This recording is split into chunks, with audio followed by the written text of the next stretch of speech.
Okay.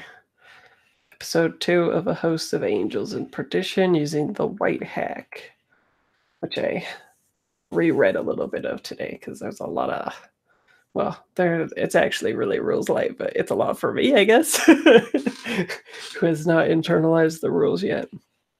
But all the characters had a milestone advancement, so we're using some of the kind of like advanced rules from Whitehack, basically. Does anybody need a link to the folder with all the with the Whitehack itself and all that kind of stuff? No? Good. Okay. So to recap what happened 2 weeks ago was basically somebody had stolen a horn that can end the world. That's bad. And so you guys were like immediately sent into a limbo-like state that sort of holds time as stuff is going down. You got briefed by Raphael, who was like, this is what's going on. You need to go to Perdition and make sure that this person doesn't essentially blow the horn 7 times. It's a lot more cool in biblical speak. But when you dumb it down, it's like that. And so you got dropped to Perdition immediately. There was a creature, this female demon type looking person on a horse that was also demony looking, and they were going to hurt you. So you heard it back, and you heard it more, so it died, and that's the end. If you recall correctly, let's see. I believe we had described this land as sort of like it looks like a normal land, except that it has been like corrupted and it is perverted. There's like gusty winds with like red on them, and it looks like a like Renaissance-y sort of painting in the way that it depicts demonic entities. So it's always like human but a little bit twisted. It uses lots of like vibrant colors and stuff like that. Yeah, your war history. Yeah. Yeah. And we are down. Gabriel is not here this time, but they will return, I think, next week for the conclusion. I believe that is all that happened that I can recall. This defeat and being sent here was milestone. That's what made you level 2.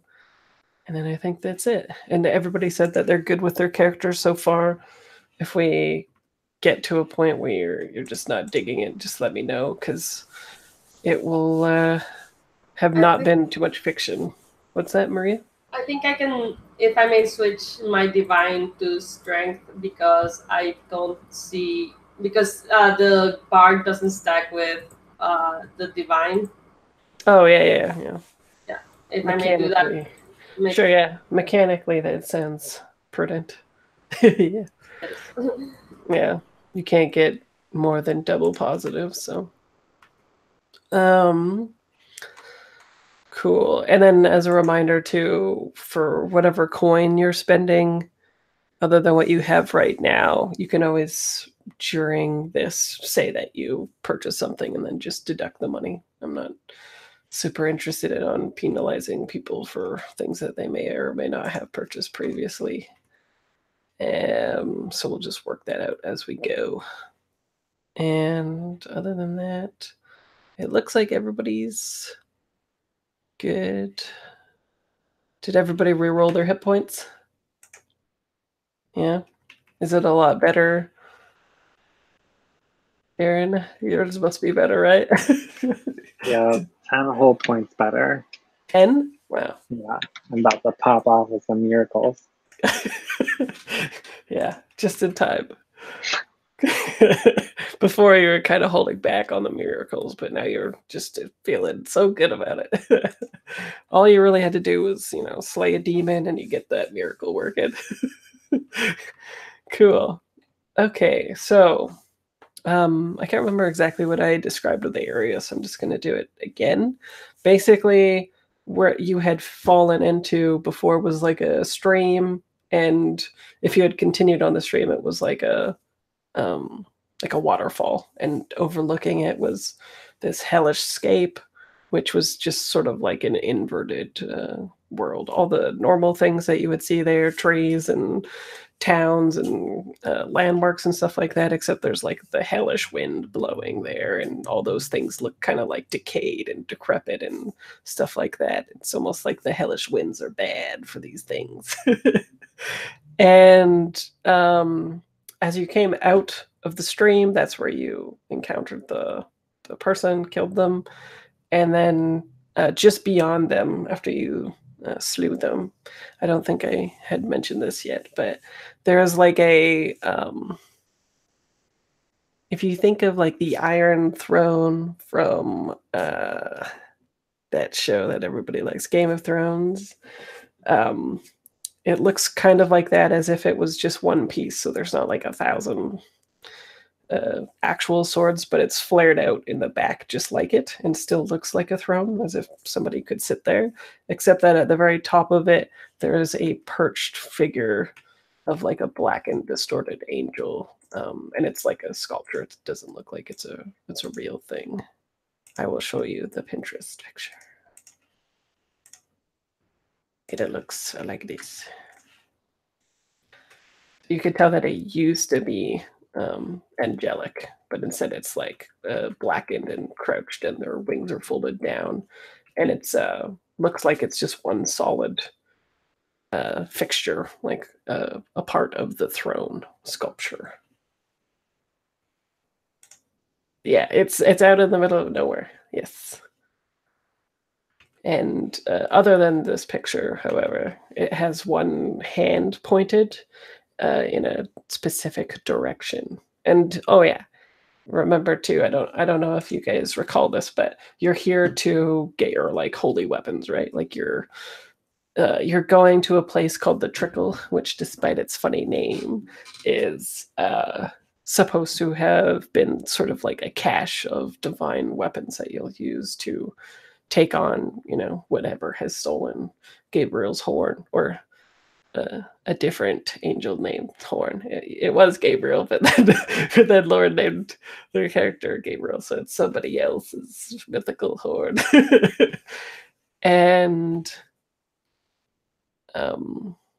yeah, so you're basically headed to this like angelic armory, right, to get your stuff.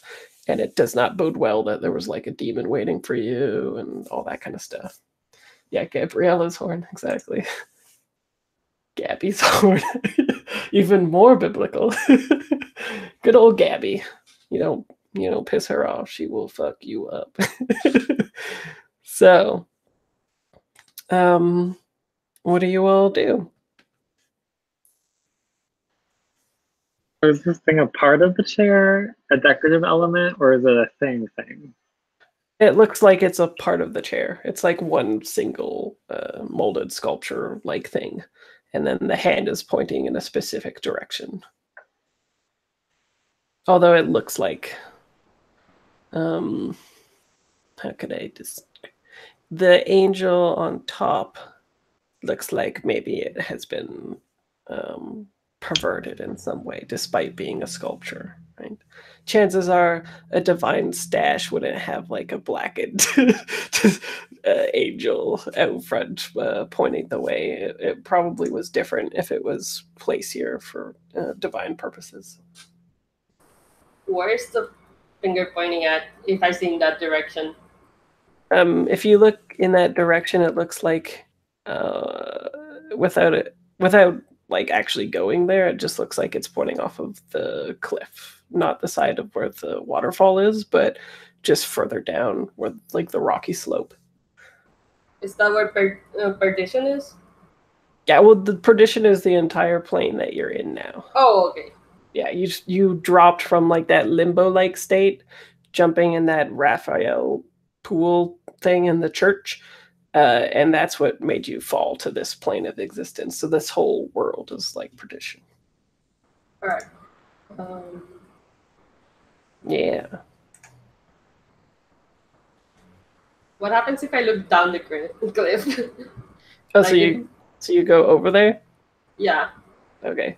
So when you, it's not too far. It's maybe like, I don't know, 30 or 40 feet or something. You go over there, and as you look down, there's like an outcropping and a big, like large enough for maybe two people to be abreast hole of just like darkness there, like an entry point. Wants to go in. Do we know where this cache is? You Or are know we that just like flailing around for it? you just know that Raphael told you that they'd be bringing you to the cache. So presumably this is the place, and they said that it was in the trickle. Well, I'll follow you, Uriel. All right. But first, let's make sure the chair isn't the cache itself. So, because it's like that would be dumb to just go to the entire dungeon and not check the chair first. Yeah, there's just like at the end of the dungeon, there's just like a little scroll, and it's like, "Why did you come down here?" So you investigate this chair or throne, whatever. Yeah, I'll investigate the chair. Okay, cool. So do you have any pertinent things on your character sheet that would give you a positive role in this? Well, I'm a Goliard, and bards know things because otherwise they wouldn't be able to sing about it. So, Cool. I mean, it makes sense. So, Yeah. They don't have adjectives unless they know. Just kidding. Cool. Okay, so give me a roll then. where's the role for your party? It is right here. It is entirely evolved ferret. It's at the yeah. It's at the bottom left corner of the character sheet. So, how many dice do I roll again? This one. Two Oh, d20s, and you want to roll under your stat. Alright. And if you get your stat, that's a crit. Alright, I got my stat is int, you said? Or what? Pardon? If it's intelligence, I crit. If it's not, then I'm under any of my stats. Oh, sure. Yeah, we'll say that you crit then. Okay. Yeah, intelligence makes sense. So, okay. Let me pull up my notes. Yeah, so as you look, you can see sort of like faintly silverish veins that run through the angel that is now blackened, right? And you can tell that it has been like corrupted with like demonic energy. But if you were to restore that in some way, something might happen. If you restored the throne in its like original state, or at least the angel.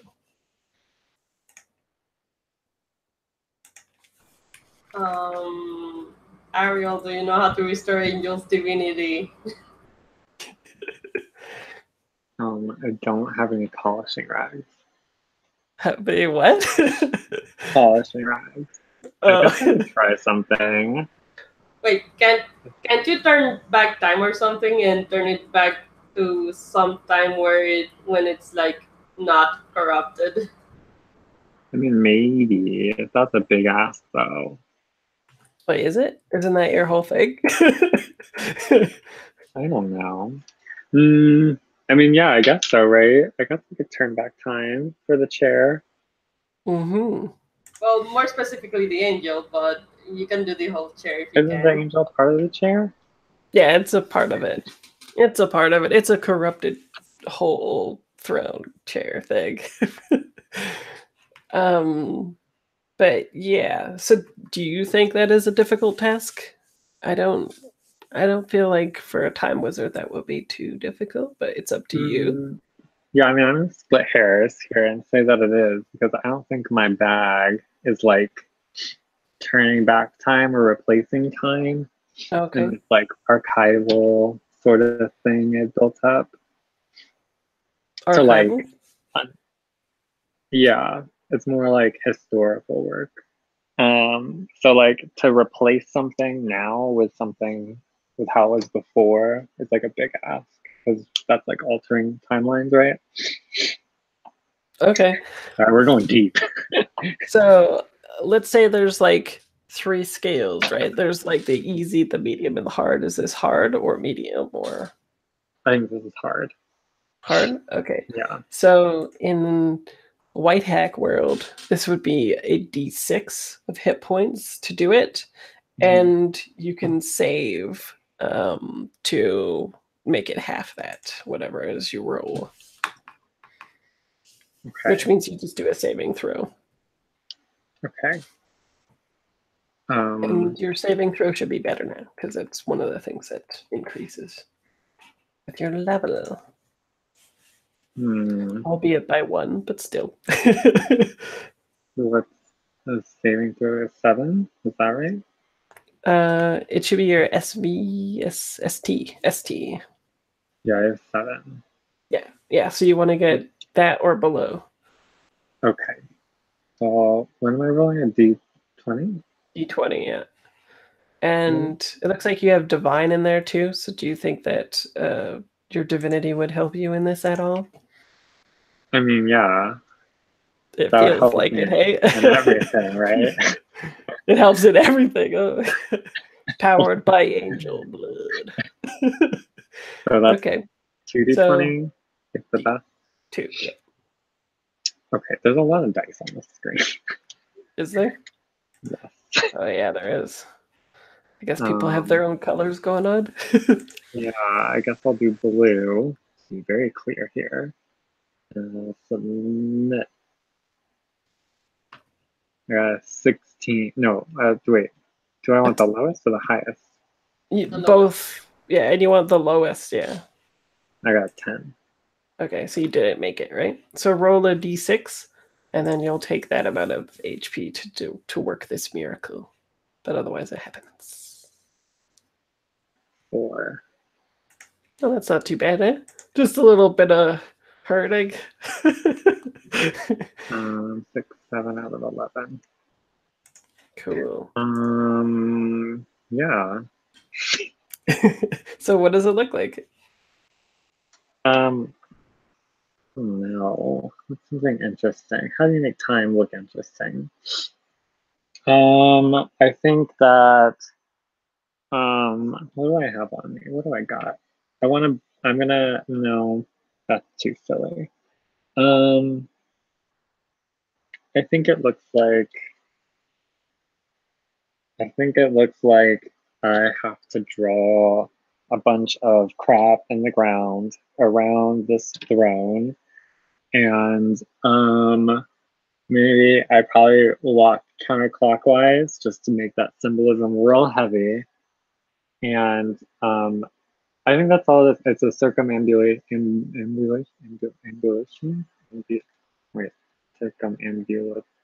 Circumambulation. But just walking around, and it probably looks like insufferably slow. But then, like, if you like glance back at the chair at different points, you see it like starting to restore back to whatever it looked like before, some gleaming silvery granite. Right. So, yeah, instead of crouching, it stands up, and it's, I have a statue of it here. Might take a while to find it in the thing, but, oh, here it is. So, it looks like this now.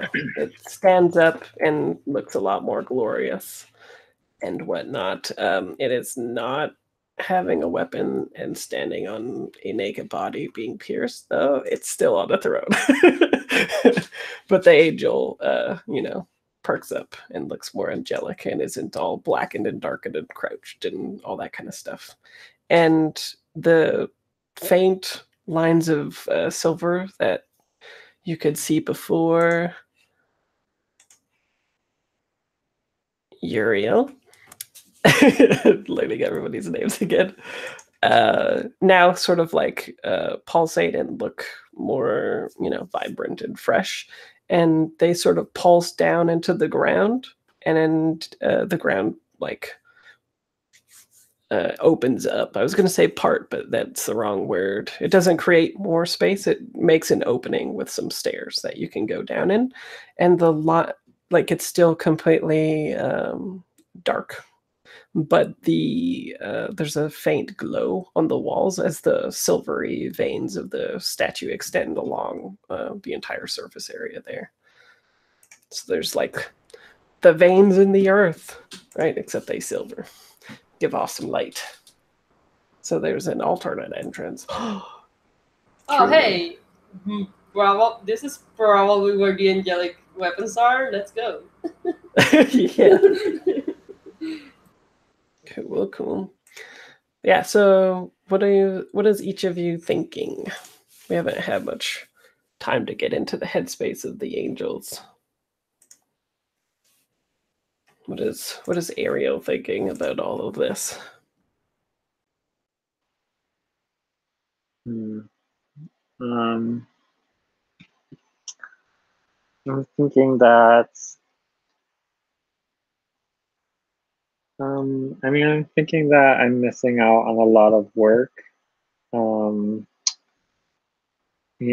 I probably am annoyed to be on this like special duty to come and deal with whatever this is. And I'm probably also trying to like think ahead and predict what's coming up. And that's probably also very frustrating, like probably more frustrating because I can't, because I've never done this before or like seen this before. So you're like an alternate on this squad? Yeah, probably. Everyone was like, has to be on it sometimes, and you were just like, yeah, sure, my time to go into stasis. Yeah.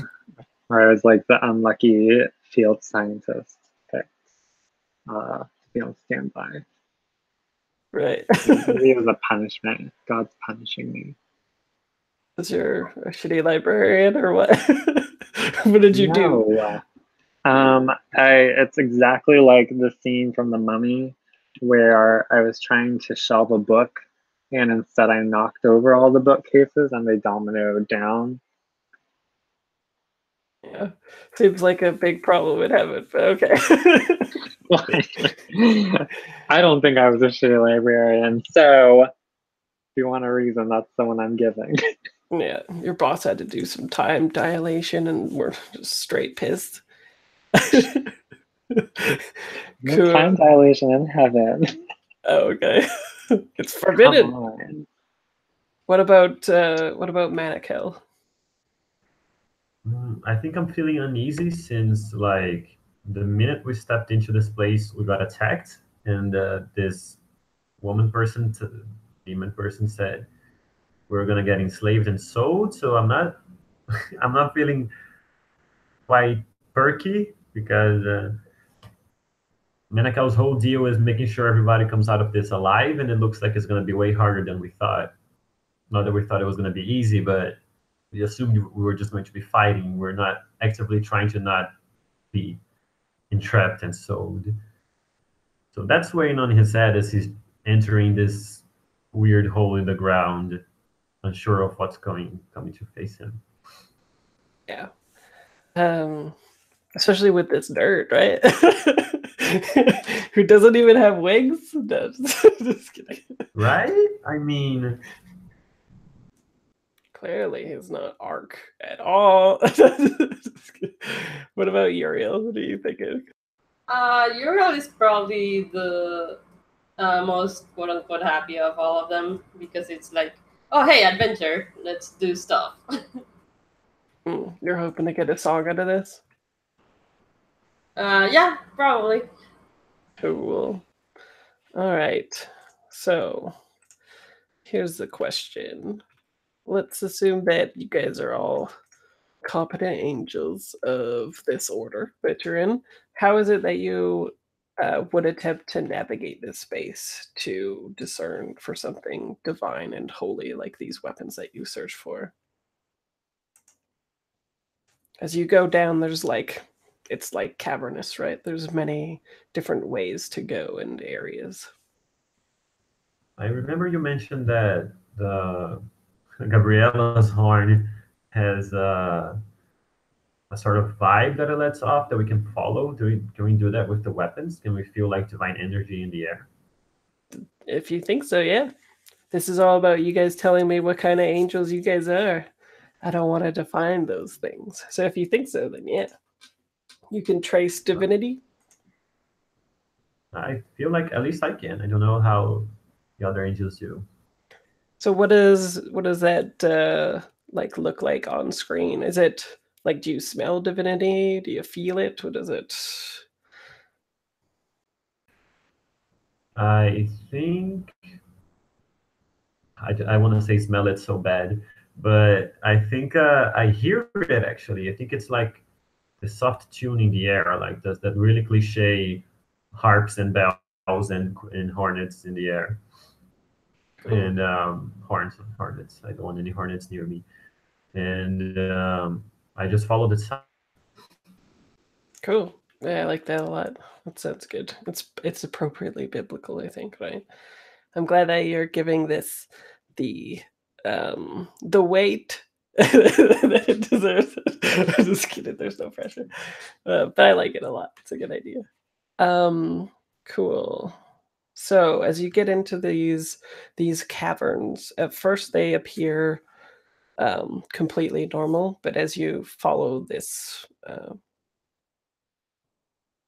classical music, I guess, to where you're going, it becomes clear that some of the perversion from up top has leaked down here as well and is corrupting this place and stuff. So Ariel, I have a question for you. I'll pose a question to each of you and let you think about it because some of them are big. Ariel, something here is perverting time. How do you know this? Uriel, there was once an angel, now considered mythical, except to a few bardic angels who can read the oldest of words. Their body was said to have been carved from glass itself. What unique instrument were they said to have been, who have played? And what was their name? And Manako, what creature other than you is known for being able to take an ability from a defeated foe like an angel? And what mark do you see throughout the caverns as you traverse it that lets you know it's here?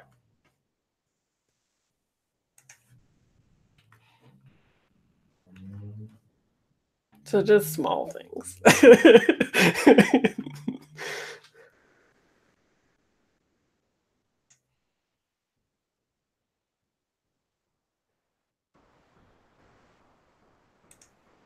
One instrument they played and what their name was?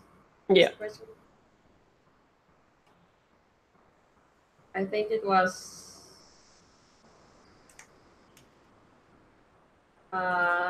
Helel, and it was a trumpeter. Oh, can you write that name? All these trumpeters these days. Cool. Ass is back in a big way. Let's see. Cool. Put that in my notes. Anyone else? Oh, and also, Manako, for a refresher, what I'm going for there is because your class, when you land a killing blow, you can take something from creatures. So I'm gonna say that I'm gonna go full Dragon Age on this and say that the creature that steals abilities from others is a demon of envy. I'm gonna say that there are demons of all the 7 sins, and the demon of envy steals the abilities from his foes when slaying them.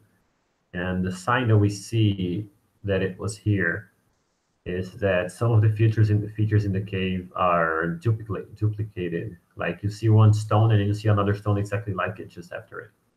Oh, to cool. leave that sort of effects where it passes. Neat.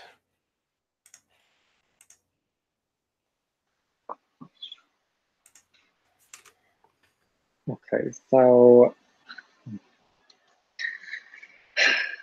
that time is being perverted down here because as we're descending into the cave, those silver ore lines have like most of them have terminated, but there's one that's like basically going down the center of the cave or something, or like moving through it.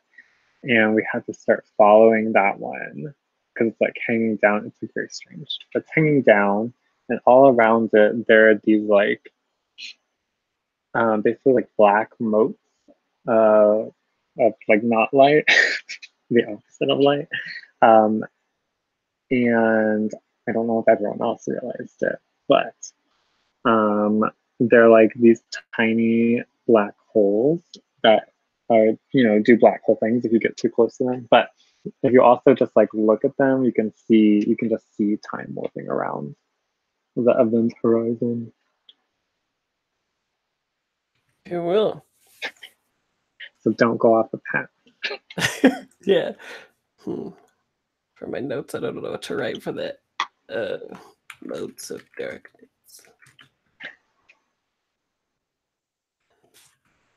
Cool. All right.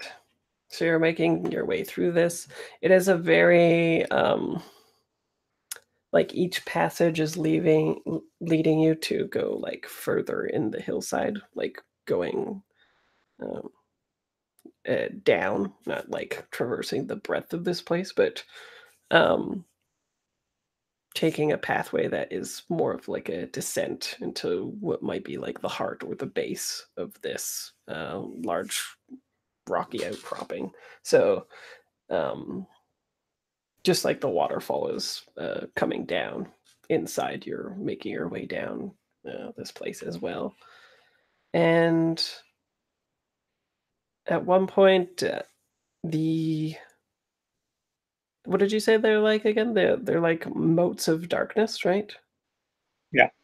Yeah. So Like I think what? I was going to say, what would be like a tiny mote of light is like the opposite. Yeah. So I think at one point you see the silvery veins that you know are extending from the angelic statue. There's like pock marks, and then there's the motes that are directly in the way of it. You still hear the classical music that is leading you there and whatnot, but you can tell that like this sort of time fuckery is getting more intense, right? And interfering with the divinity of the statue that's trying to extend its way throughout the cavern to give you light. And ahead of you is a passageway that extends normally like just into the darkness, and you hear the classical music growing and growing in your mind's eye or in your head or whatever, right? But to the you're at like a branch in the paths. Both are descending still, but in the other path, you start to hear maybe like the trumpeting accompaniment to the classical music. Maybe before it was just strings or something, and now there's like a trumpet, and it's trying to compete with the music and try to like overthrow it a bit, trying to draw you in that direction. What do you do?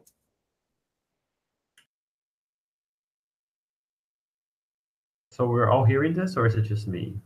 I think everybody, or anyone who can hear the music, I guess, right? I'm assuming the bard could, otherwise it'd be weird. But it's up to Uriel if they think their sort of power extends to that. I'd be worried. You're worried? Yeah, I think so.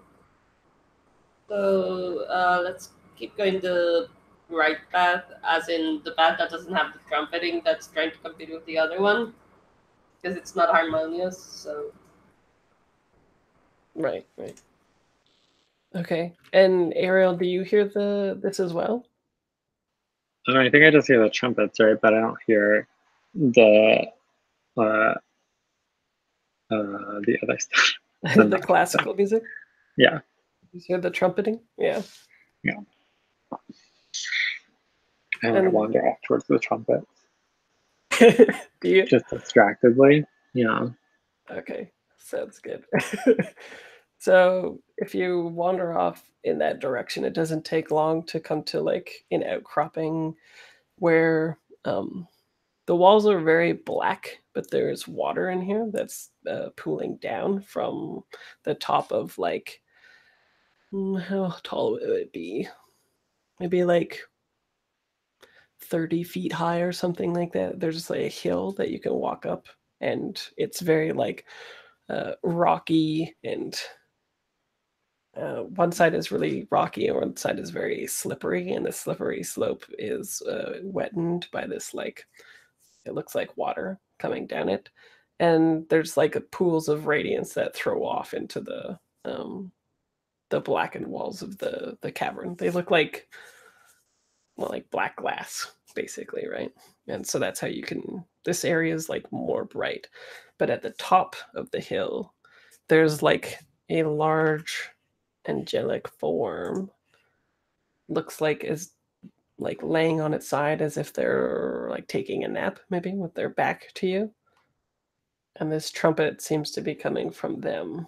I'm trying to find a cool picture, something like that, but most of the angels I can find are getting ready to punch somebody. They're not really taking a good rest. So no angels in the pose. Yeah, they're not chilling. They're falling from heaven or punching people or smiting them in other ways. But imagine this one is just taking it easy on its side. I mean, I'll call out to them, right? If they're an angel-looking fella, why are they just hanging out in a cave? Hey, buddy. That's what you say? Ho there! No, What do you say, hey buddy? I say something appropriately biblical. Yeah. Yeah, I like to think of this as, remember I said that like in the fiction all of this looks like Renaissance paintings and all that kind of stuff. I like to think that whatever people say is like being translated, just like the Divine Comedy, right? Where people are like, "Hey, what's up?" and it's just like yonder hills, all that kind of stuff, right? Kind of funny. But regardless, the body somewhat like stirs, maybe as if they have heard you, but they don't answer back or do anything like that. Here's the question: have Uriel and Manakel just now noticed that you've wandered off, or have they accompanied you? I'm gonna say that I just noticed. Oh. I'm sorry. Sorry. Yeah, I'm just fine gonna with say this. Let's do Louise first. Okay. I'm gonna say that I just noticed it. That I was like nervously checking around for danger, and I didn't realize when the archivist just wandered off in the dark cave alone. What about Uriel? I mean, if Manakel just noticed, Uriel will just notice as well. Okay. So do you make your way to where Ariel is, or do you proceed without them? I'm going after her. He's a nerd. You can't let the nerd be alone. Right. Yeah. Yeah, I'm gonna go back and get Ariel. Cool. Okay. So they're making their way back. Back in the cavern. Ariel, do you have headphones?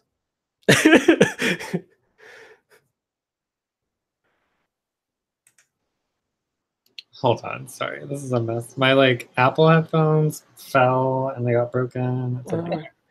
Yeah, the connectors for my Apple ones are for Apple anything are always so flimsy. Eh? Even like the lightning cord, they're just like, how can we make them break it easily? If you tug on it, that's its weakness.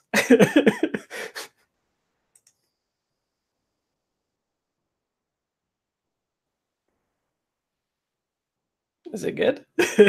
I think so. Oh my god, these Yeah. headphones are so weird. Yeah.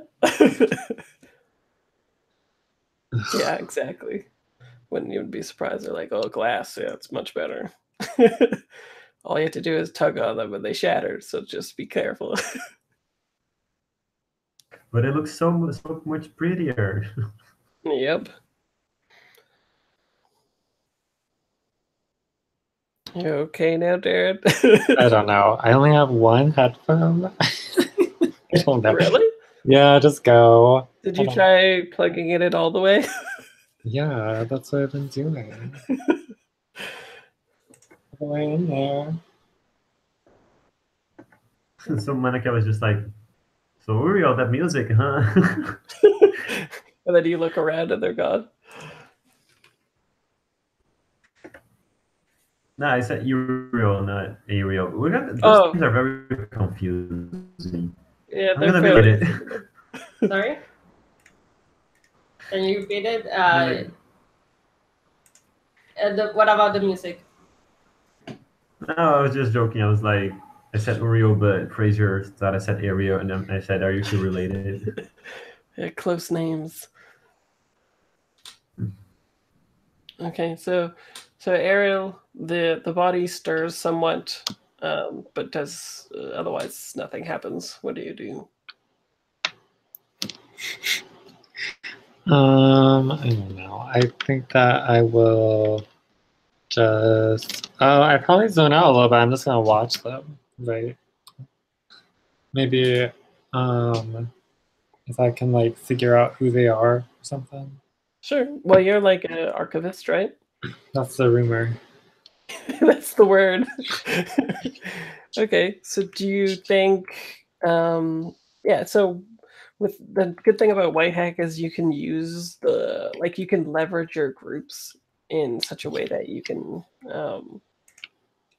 basically make these statements that we agree on and then roll and find out. So you could say that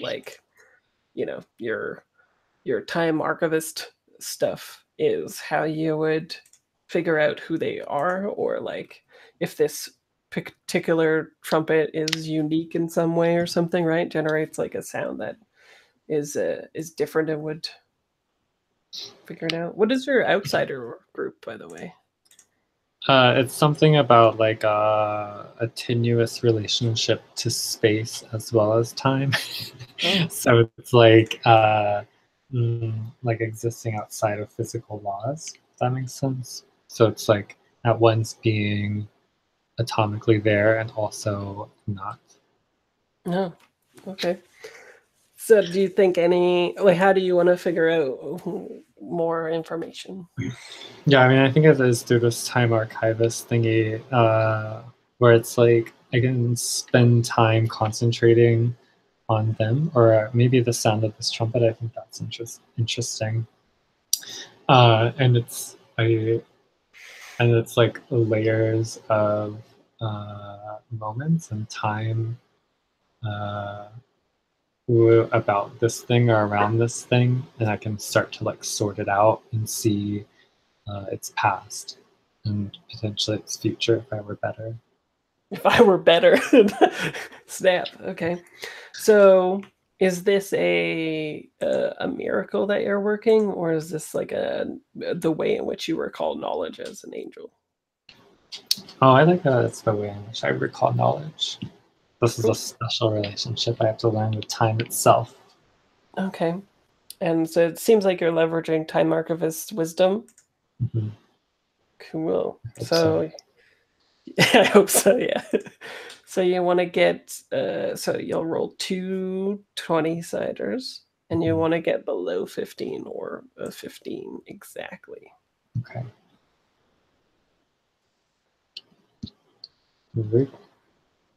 I got a 1 and a 9.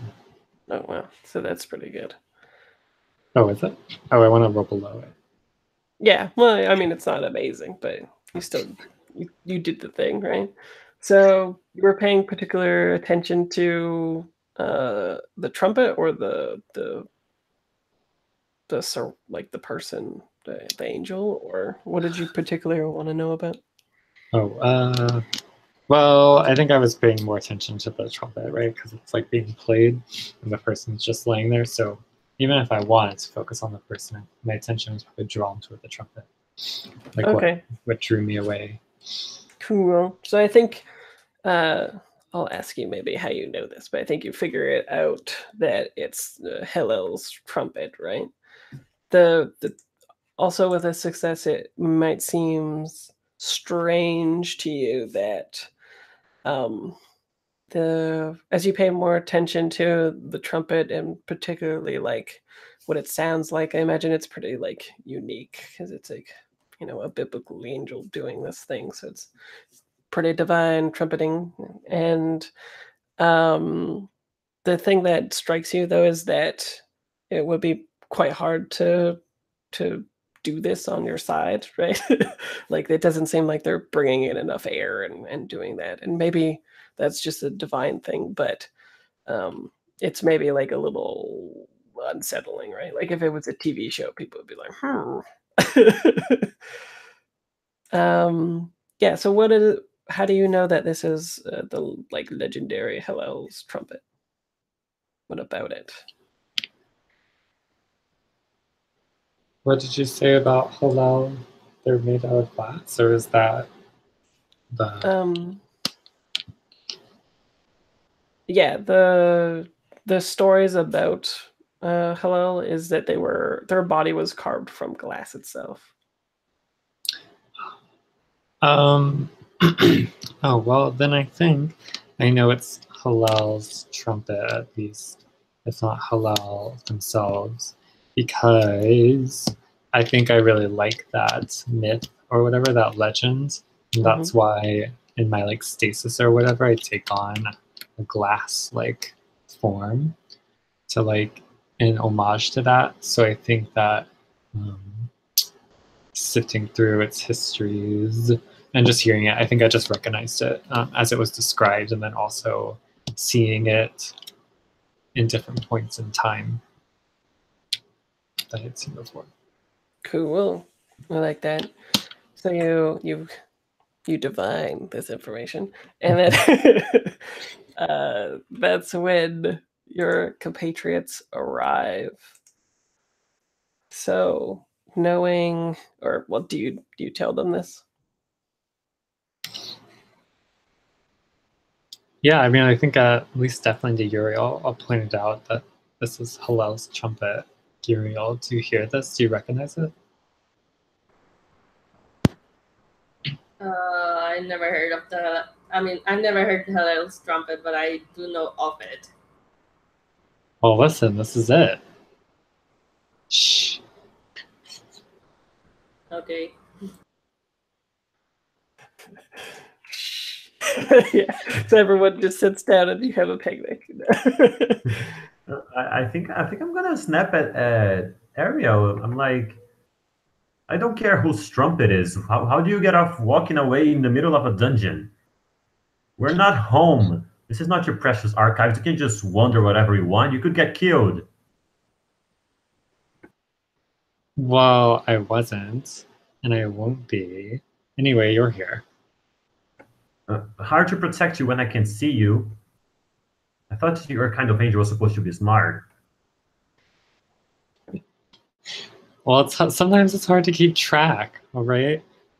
I don't have as much control down here. I can't.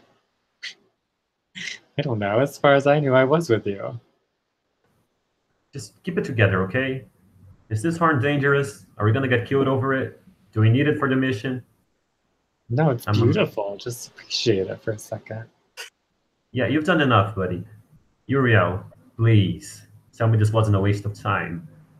I think it's a waste of time. Let's go. Okay. Well, first of all, though, after that interaction, I want saving throws from everybody. Oh, great. We're gonna stay here forever. Okay. Just one die, right? Yeah, it's 1d20, and then you want to get below your That is ST. below. Cool. You rolled a 4. Savage. Nice. I do have a thing, like I have a group that's related to saving throws, so I Oh, roll okay. 2. Yeah, sure. The Bastion. Well, would that help you in this situation?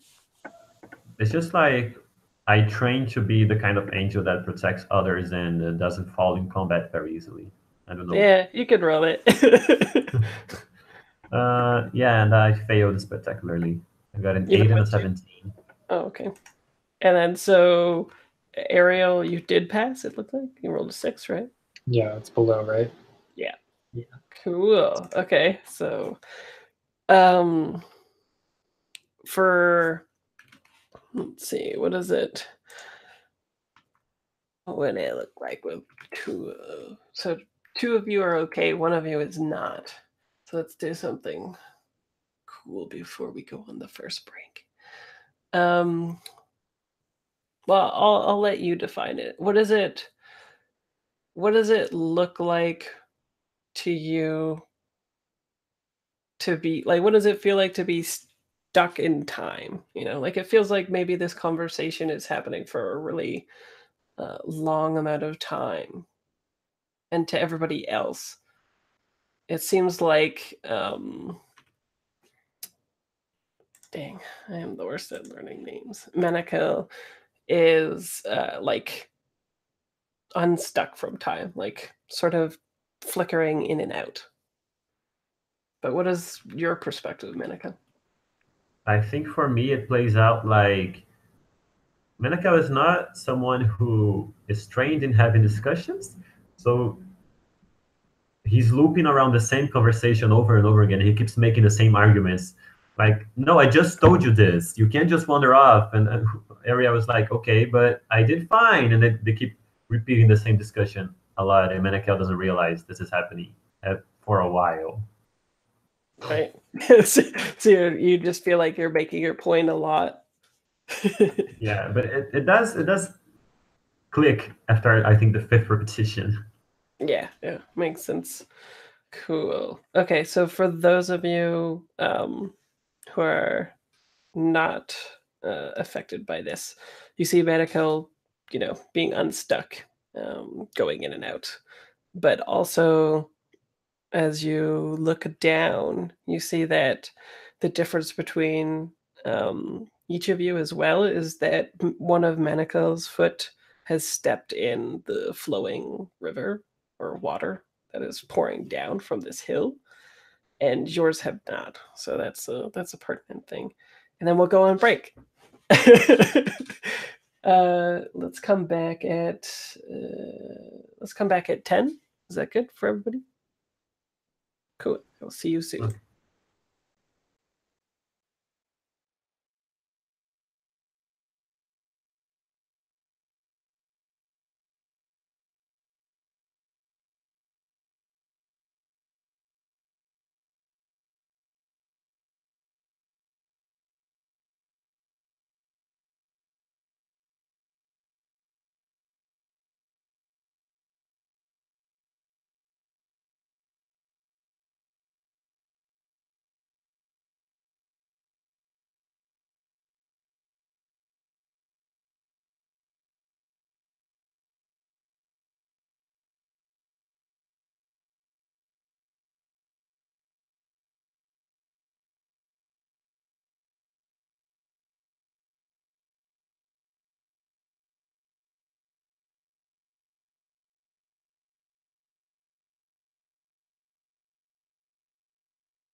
I found another pair of Apple headphones.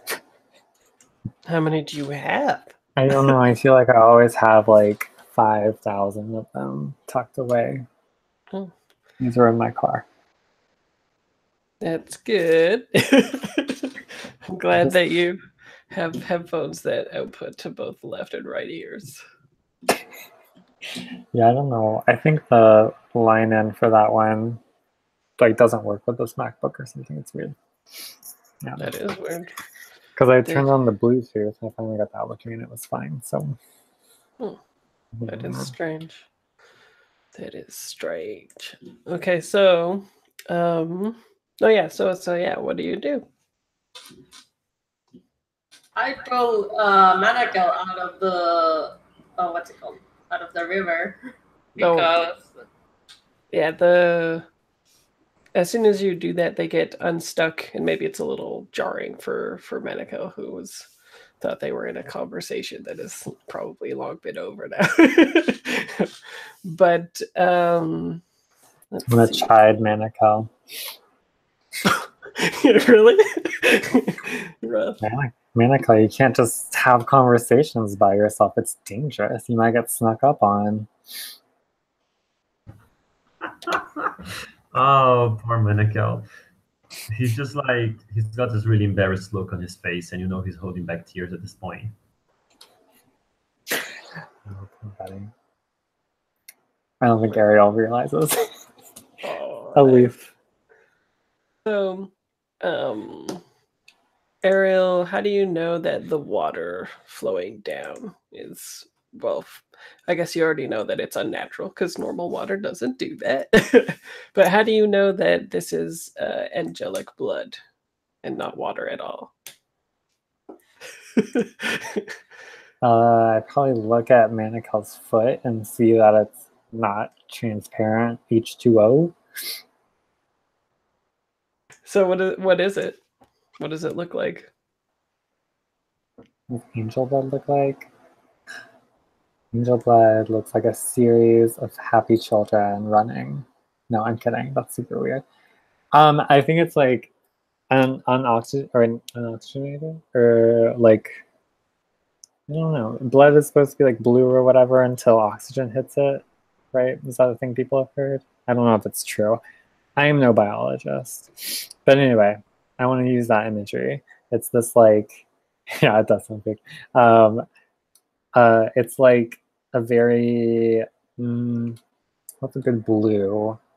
It's like azure. It's an azure color, very rich, but like not like navy, so it's not mistakenly black. It's like clearly very blue, and it's, you know, otherwise regular blood, like.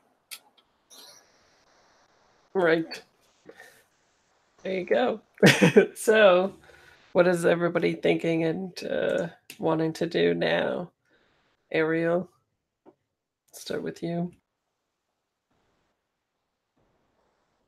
I can just see the back of this angel and laying on its side, and it's at the top of the hill, down which presumably angel blood is flowing.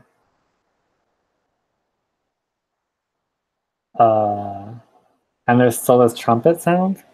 Yeah, that's still playing. I wanna say, Miracle, I think you were right. About what?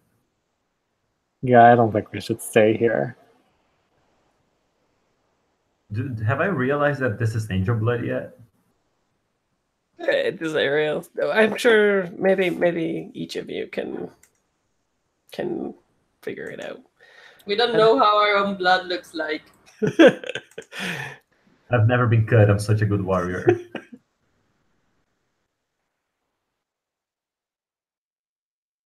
But it appeared one way and now looks a different way, though, right? It does. It's true. That's a true fact. So yes, you all can surmise that it's angelic blood But so what is Beneko thinking? He's not happy at all. It's just going downhill. It's just you see the blood drain out of his face, and it's not going to the river. It's not that kind of draining, but he just goes. Do angels do the cross side? I guess if they're super into the faith. It could be a nice touch if they did something like that. Sure. Okay, he does that. It's like he does the sign. He goes, "What foul place have we found ourselves into?" Are we taking the trumpet? Oh, we have to get up that hill. I don't think it's very safe. Frankly, I don't even know if the trumpet's here.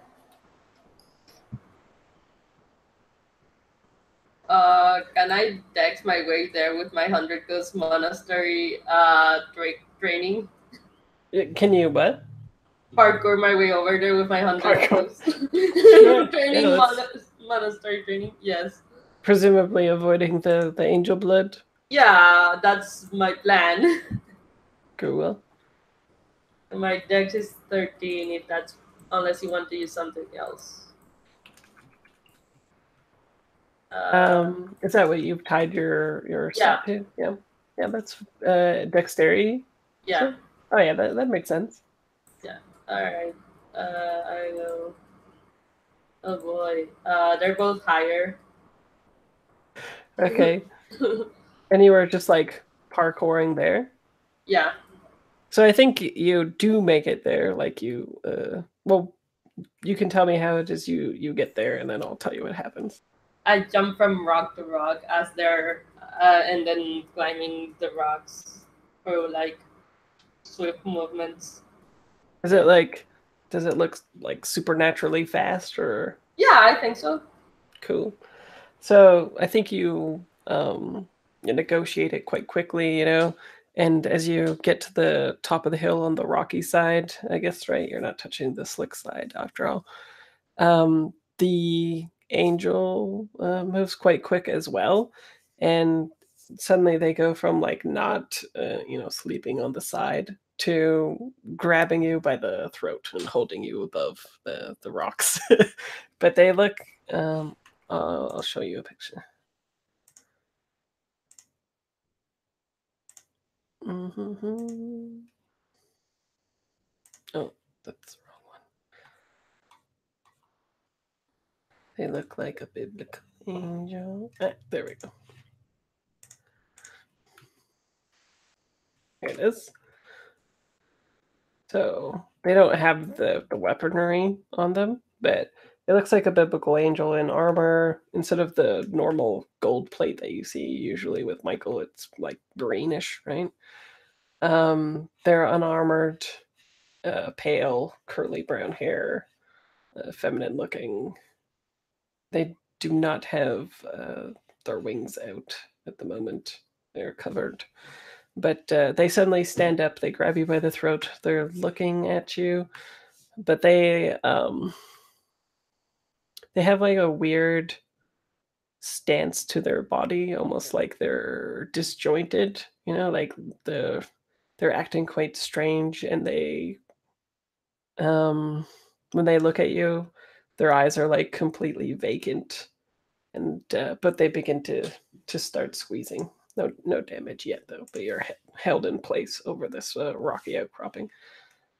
So, initiative. I am now weary. What? I am now weary. Oh yeah, nice. Yeah, weary. It's definitely good that weary had alertness, because weary would have been dead. So roll initiative, which is a d6 plus your any dex bonuses that you might have. I Boy, have I got a divine on 7. dexterity. Oh, pardon? I'm sorry. I have divine on dexterity. Does that give me anything? No, not for initiative. Okay. Oh, 7 and 7. Yeah. Oops. I got a 3. I'm the 3? worst battle angel out there. Well, I mean, if it helps, rounds in D&D combat are like 3 seconds. So really, you're like, oh no, I was 6 seconds instead of 3. I suck. It's just enough time to get the reaction shot. Yeah, exactly. Okay, cool. So, who has the No. highest dex out of y'all two with 7s? 16. Darren's or Ariel, since he has 16. Yeah, Ariel. So you would go first. You see this happen. What do you do? Also, there is a trumpet. It is now by their feet. What do I do? I guess I'll throw a knife at the hand or the wrist, not the hand. I don't want to accidentally stab Uriel. I'll throw a knife at the wrist and try to get them to drop Uriel. Okay. Into the water river thing Wait, from you're being- how many no, feet? You're being held above the rocks, so it's just Oh. gonna be a rocky fall. It's just rocks. Okay, cool. At least I'm not gonna be weird time that thingy. Yeah. It was good that you parkoured over the rocks and not the stream. So, you're attacking, right? It would be a dex. Do you have anything that will help you?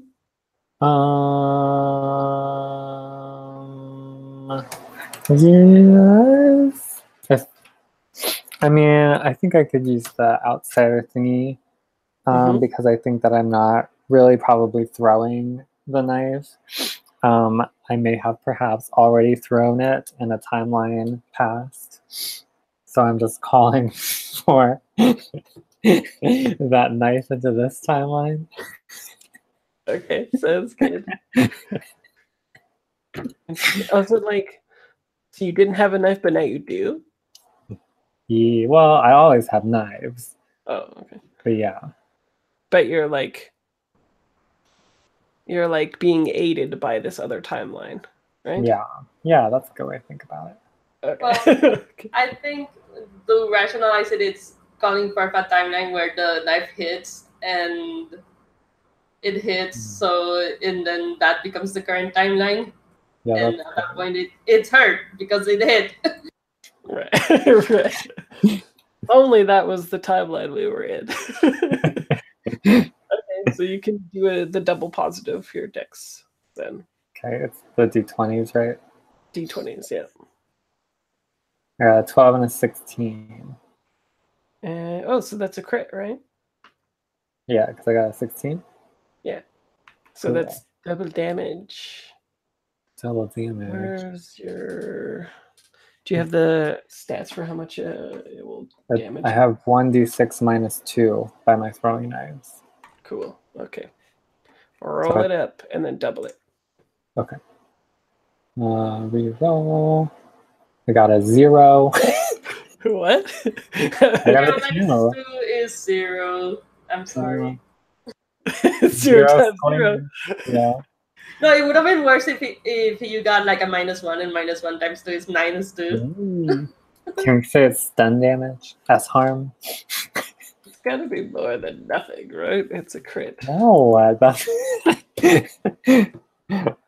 I did what the dice said. It's rolling your value exactly as a task of attack roll means spectacular success, critical attacks do double damage. Yeah, that's it. Well, I mean, my goal is that they drop Uriel, right? So I don't really care about damage. Yeah, it would have been helpful, though, that's for Maybe sure. they drop Uriel gracefully. Right. Well, let's say that you at least do 1 damage at all times, so you do at least 2 damage. Oh, And okay.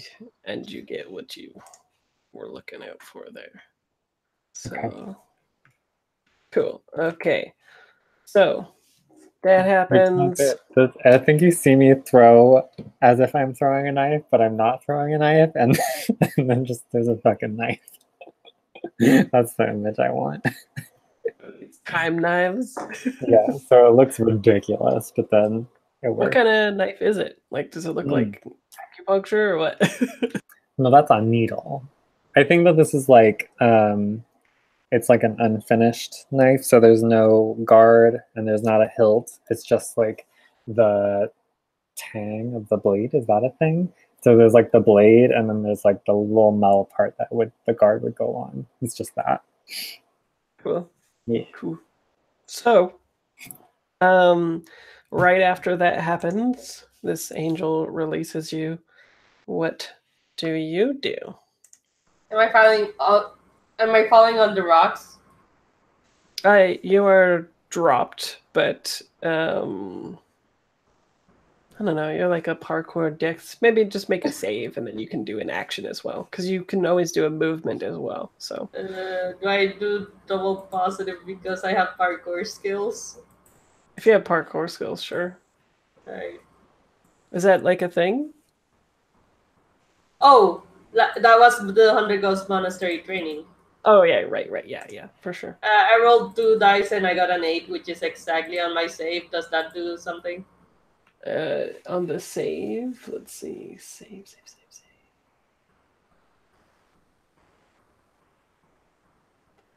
Apparently not. Saving. It's like right on my save, whatever. I guess. You can get a bonus effect though. I get to stab him in the same turn. Sure. Okay, that sounds fair. So you do this like as you're falling type thing? Yeah, like I fall and then I use that momentum to leap back up and stab him with my sword. Cool. Because of course. Yeah. Smart. And I have this, and it's with strength. Right? Yeah, it's with strength, yeah. If you're and I moved my divine there, so I'm got double positive as well, right? Yeah. Alright, cool. 10! With my 10 strength. So nice. great again. Oh, wait. Let me just make... Yeah, we're actually not doing it right. Wait, what are we doing wrong? It should be AV is what we're rolling to. Right. Hit. Oh, wait. Yeah. So, what's... So 11 is what you need to be. Okay, so 10 is under. Yeah, 10 is under. It's 10 is under AV. That is still correct. So what's the damage? D6 plus 1. Yeah. That's a 3. 3. Cool. Okay, cool. So where is it you think that you get them? I get them in... So they drop me... Yeah, they drop me, but I get them in the jaw. That doesn't kill them because it was skewed like that. Yeah, rough. Okay. So yeah, you get them in the jaw, and again, like when you strike them, they don't react like a normal angel or a person, where like they would react with like pain and stuff like that. They're all like disjointed and kind of weird, and yeah, they're not like crying out in pain when they're struck by the throwing blade or in the jaw. And the jaw, so if you hit them in the jaw, maybe I think there's like some kind of like dark Icarus energy that is like starts leaking out from that. What do you want to do, Manica? Dark energy, always fun. Do I lose my action if I get a read on this thing, or can I read it and attack on the same turn? Like you just want more information? Is that what you mean? Yeah. Sure. Yeah, you get a free action and then you get an attack. So just like in D&D. Okay. So you can move. Yeah. What? I'm going for it. I'm gonna try to like see if I can get some insight and remember anything from my training about this creature. Cool. Okay. I was trained to be an attack squad for a really smart angel, so I'm hoping something sunk in. Oh yeah, and you've got so you're using your intelligence, is that it? with your feathers. So double positive roll. Mm-hmm. Oh, I got a 1. 1. That's pretty good. Okay. What was the other one? And 14. 14. Okay, so just 1 success out of 2, right?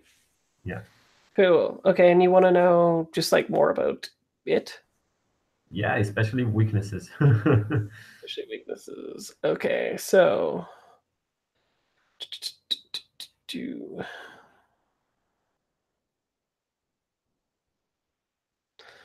so it is a creature inhabiting a carcass of the angel, presumably Helel, right, with the trumpet. And they are just called burrowers. Burrowers. They're, you know the word I'm going for. Bird. Burgers. Basically, what they do is inhabit a host and sort of like consume the divine energy inside until it's used up, and then they leave it and they like go do the same thing. They're known for like kind of like being sirens of angels, where they like lure them and trap them and then get them basically. And you can probably surmise that at one point Helel was a part of your order if they're down here and we're like looking for some divine weaponry or something like that. But it doesn't explain everything, because the last time anyone was sent to Perdition was probably like a really long time ago. And so it doesn't really make sense that this creature would still be inhabiting the carcass for that long. It would be like, being up in there for like a millennia or something like that. So it's kind of like it reduced some of its own power in order to stay in the host for longer for some reason. When it first got in there, it would have been like really powerful and consuming the divinity and being like a really, big demon and stuff like that. But instead, they've chosen to inhabit it for quite some time, which is strange. And still chosen to lure, more angels specifically that way instead of like any other creatures, right? Okay. Is there any hope of getting Helel back, or are they too far gone? I think that Helel has been consumed for a really long time. But as far as a weakness, let's see. Part of like maybe when you spot the dark substance coming out of it, like leaking and stuff like that, you can surmise that it's been in the carcass for a really long time and is so used up that it doesn't have the divine, what is it called, resistance that it once had. So if you can puncture it with something truly divine, you'd be doing a lot more damage, essentially. Like it's weakness now instead of its advantage. Before, since it was inhabiting an angelic host, you guys are resistant to divinity. Now it's like completely corrupted and stuff like that. But they're known for being like really parasitic, cowardish creatures, kind of like little imps or something like that. Okay. Yeah, I'm throwing a spear at it. Okay. Is it a divine spear? Well, I think are all my equipment divine? I'm an angel. Well, you're on the hunt for divine weaponry in this cavern. I think otherwise you have just like normal equipped gear, but not, I don't know, like #blessed stuff. Okay. Yeah, I'm gonna throw a javelin at it. Cool. I think I have range for it. The range is 40 feet. Oh yeah, you're good. Okay. Yeah, so I'm gonna roll my AV, right? AV, yeah. Yeah, that's a lot easier than what I thought before, where it was like dex, strength, too much dungeon. Yeah, I got a 1 success. One Oh wait, I success. rolled 2 dice. Should I reroll again? Are you? No, you roll 2 dice because you're the strong. Oh yeah, Right? I believe so, right? well, I'm hoping. Let's see. I don't think that's a thing. That would be too easy. Strong character.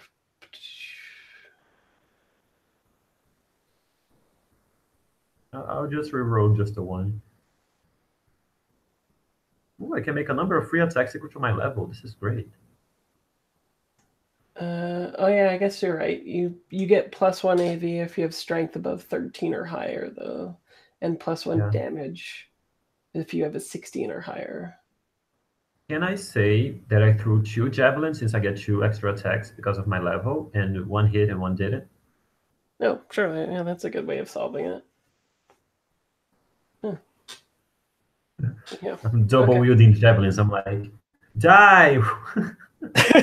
Yeah. Who knows why that other one didn't hit when you were doing that? Yeah, go figure. Yeah, what was just a If they both had throwaway. hit, it would be more cinematic, but since it failed, I'm just gonna say what's silly. Right. Cool. Okay, and so how much damage does it do? And keep in mind your particular move that you get is the strong 2, whatever one that you chose in melee combat. Mine is protect. So okay. I got a 3. Got a 3. Cool. So do you do the classic puncture them in the side? I think one of them sails over their head, Mm. and the other one hits their shoulder. Ah, okay, cool. So there's even high, more. So I wouldn't hit. I was aiming high, so I wouldn't hit Uriel. Ah, yeah, makes sense. Prudent. Cool. Somebody has to be. Yeah, nice. There's like this ongoing competition. So you hit the shoulder. There's more of that like dark ichor pouring from it, right? And then on its turn, it is going to it like tilts up its head, and its throat looks like really like elongated, and it opens its mouth and it lets out like a shriek. And you guys need to do a saving throw again. Like they're just shaking the head. It's like a piercing thing that can like ring out in your ears and stun you. Somebody's stunned on some rocks. 3, that's probably good. I got a double fail. A double fail. Okay. Yeah. Double fail all the way. All right. Okay, so the only person that isn't affected by this is Ariel then, right? Yeah. Okay. So you two are stunned, and you also are like the room begins to fluctuate, kind of like dreamlike, as this weird undulating piercing sound gets in your ears. And when that happens, the distortion keeps getting like worse and worse until this cavern looks completely different. It looks like the only thing that exists is that hill. Like everything else around you is completely black. But the angel, or the carcass of the angel now, as we know, I guess, looks completely different as well. It looks like the little creature, which I have a picture of.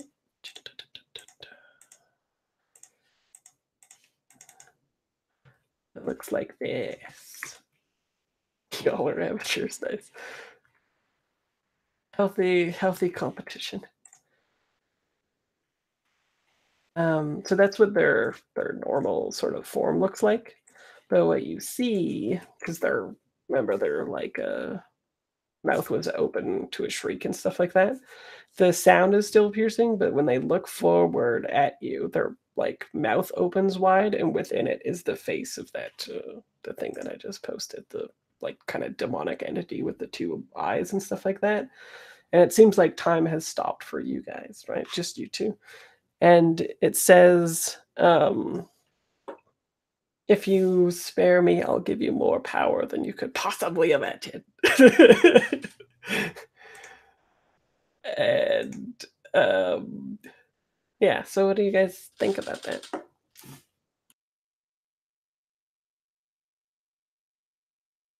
While I'm stuck in time? Yeah. Hell Like no. you both, it's as if the three of you exist in this separate world where time is moving slowly and you can have this conversation and stuff, right? But I'm stunned. As Like well. into this world. In the real world, you're stunned. In this world, you're like able to talk to the creature and stuff. It's like how it's trying to communicate with you. All right. Yeah, I don't want power. I just want to have a big story. So no, I want to stab it again when I can. Okay, sounds good. So it's picking up no vibes from you. Okay, what about medical? Yeah, Menako just says, I've got all the power I need, Abomination. Oh, cool. Okay. I'll see your head on the floor.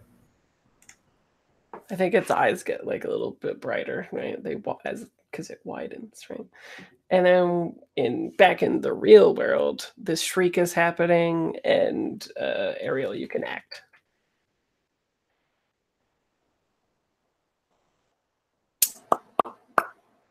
Your comrades appear to be like frozen. Sure. As one is.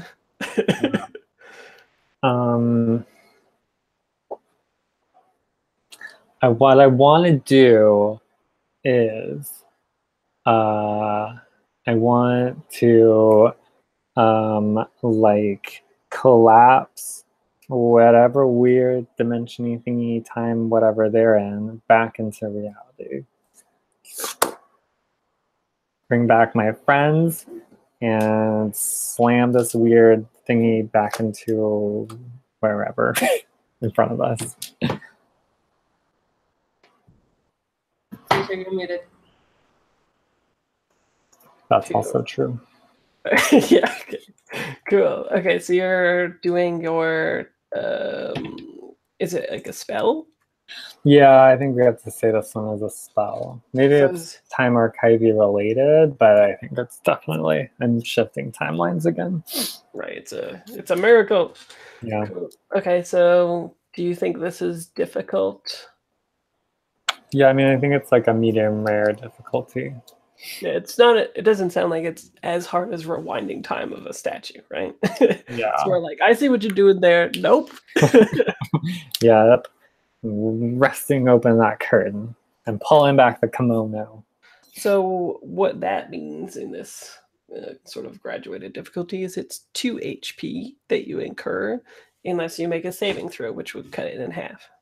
Okay, that's I'll even say if you want to make it 1 HP and it gets a saving throw, then I'll accept that as well. No, I'll take a saving. I'll take a saving. Okay. I got 2 HP to spare. Yeah, no problem. I'm doing a D20, right? Yeah, you're gonna do your saving throw, yeah. To see if you take less, right? Yeah. No, I got a 12. Cool. So 2 whole HP. But it does happen. So what does it look like? I think it looks like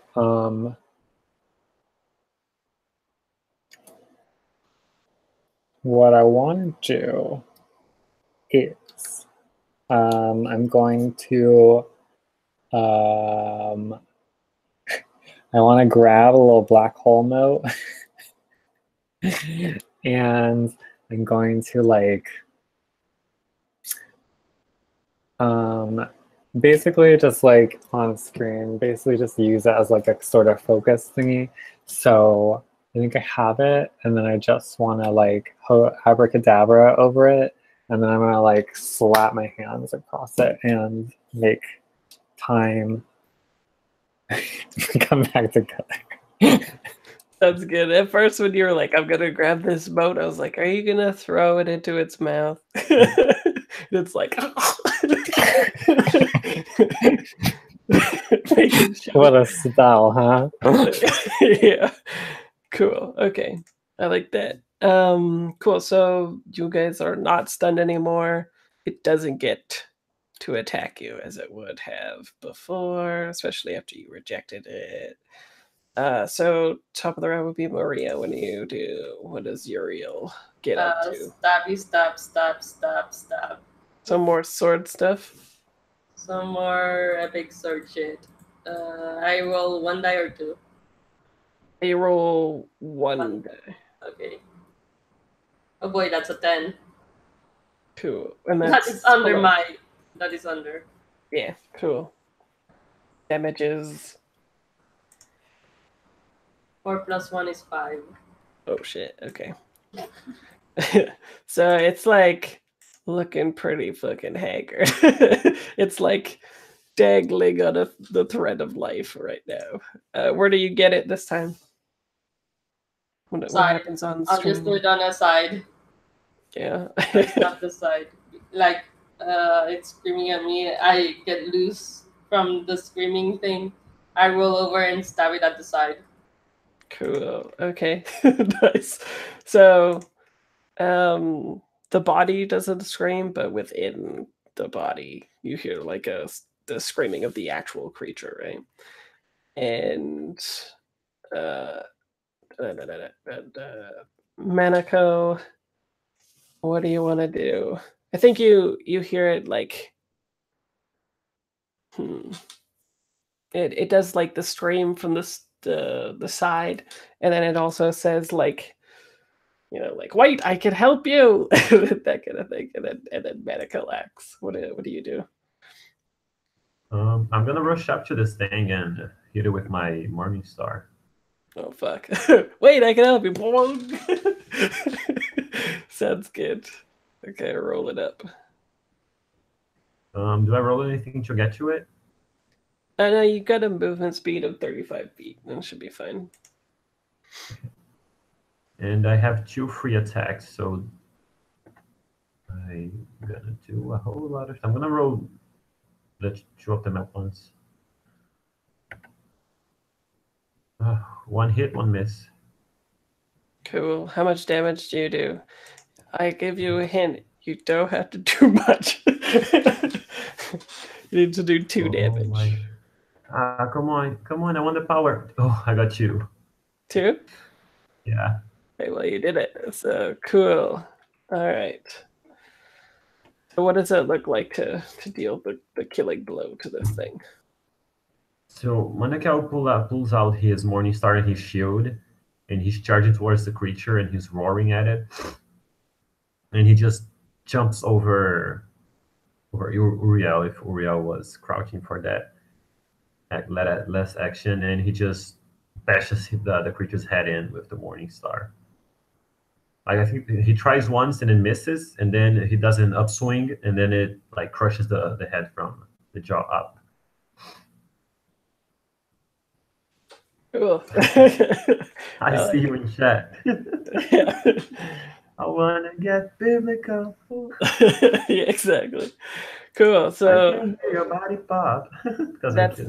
that's the end of that. The horn is the horn of legend, and it's probably looking like a magical divine thing. So it probably hasn't aged or anything like that. It probably looks completely fine. But yeah, the creature gets wrecked. Do I get any power from it for my strong ability? Yeah. Let's see. So you get to hold 1 power at a time, right? Yeah. Hold a single power, a special attack, or a trick. A substance is extracted from a monster's body, or a supernatural ability through the act of killing. Ooh, that's cool. Okay. Let's take A 5-minute break as I think about that. We'll go on the last break and I'll think about it. Something cool. That's it. That's integral to it. All right. So 55.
Is that an anime, Luis? Yeah. You've never seen Yu Yu Hakusho? I don't think so. I'm sure. Oh my god. I haven't seen most anime, I would say. I'm gonna post a pic. Stop rewatching FLCL. Well, I mean, that's impossible. Yeah, I've never even heard of this or seen. Like, it looks pretty old. Eh? Like the style looks pretty like 80s, 90s or something. Yeah. Fun fact: the guy that made Yu Yu Hakusho is married to the woman that made Sailor Moon. Who made what? The guy who made Yu Yu Hakusho is married to the woman who made Sailor Moon. Oh, Sailor Moon. What a Cool. power couple. I've heard of that. Yes, the Sailor Moon. Cool. Yeah, so I think that can happen, but the actual like ability that you have is to target or bypass the essences. So basically, if people have a resistance, then you bypass it. Is that good? Because that's the one of the keywords of the creature. Or you could burrow into other things and eat them if that's what you would like. Little dark.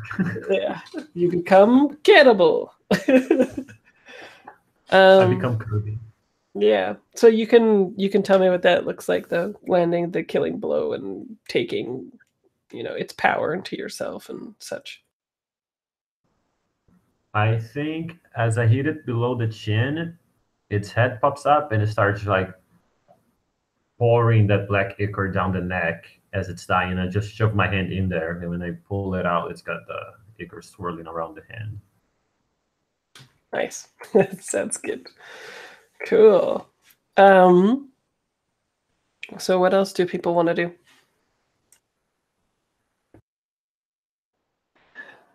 I'm gonna look up the truth with them and say, well, we at least could have heard him out.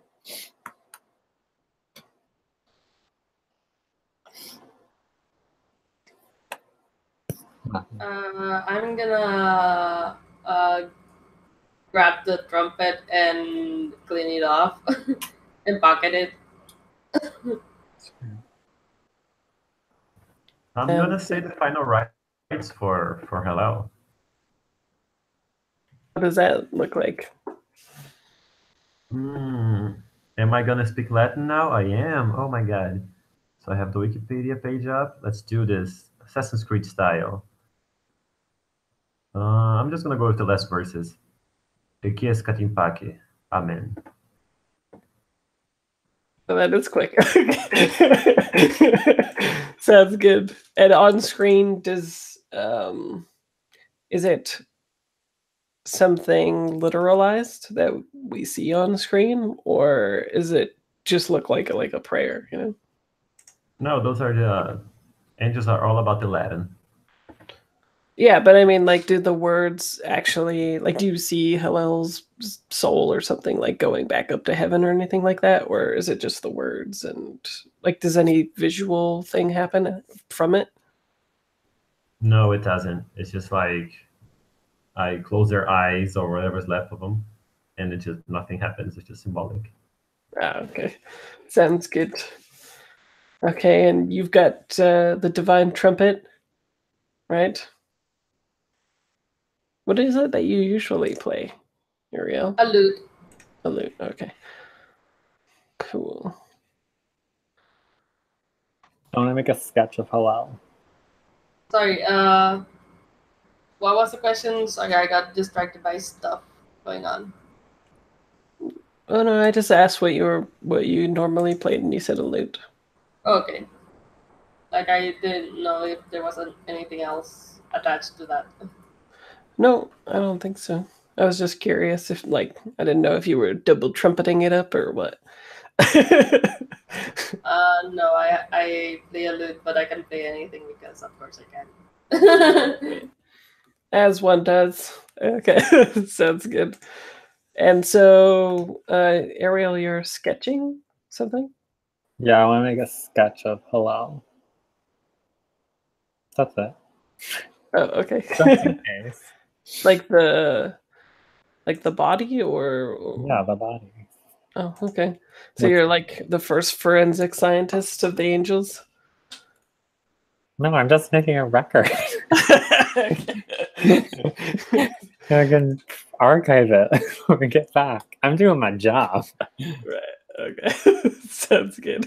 I like how you're like offended. I'm not forensic. It's bullshit. I'm trying to say I'm a cop. Yeah.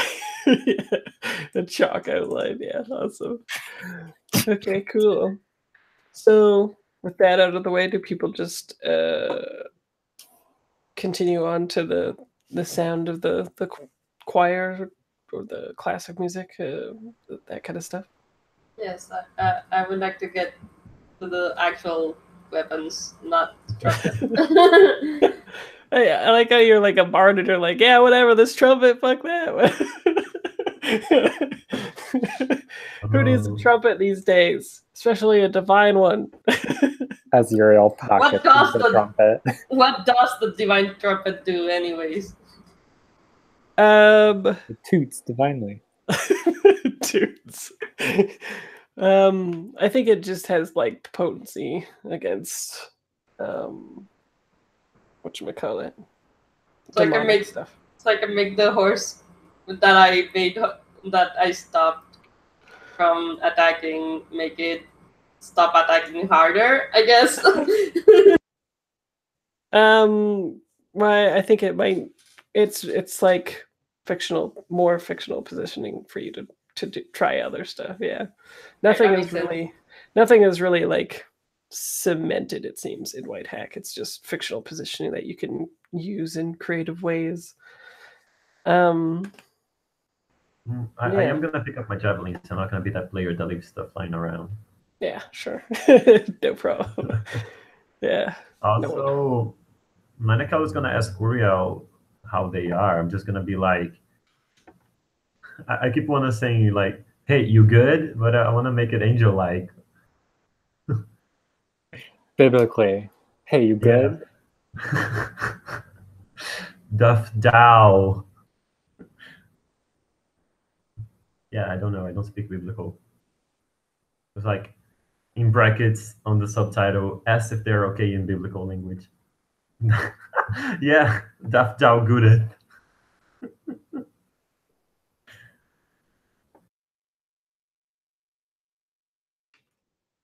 Well, Duff Dow or not?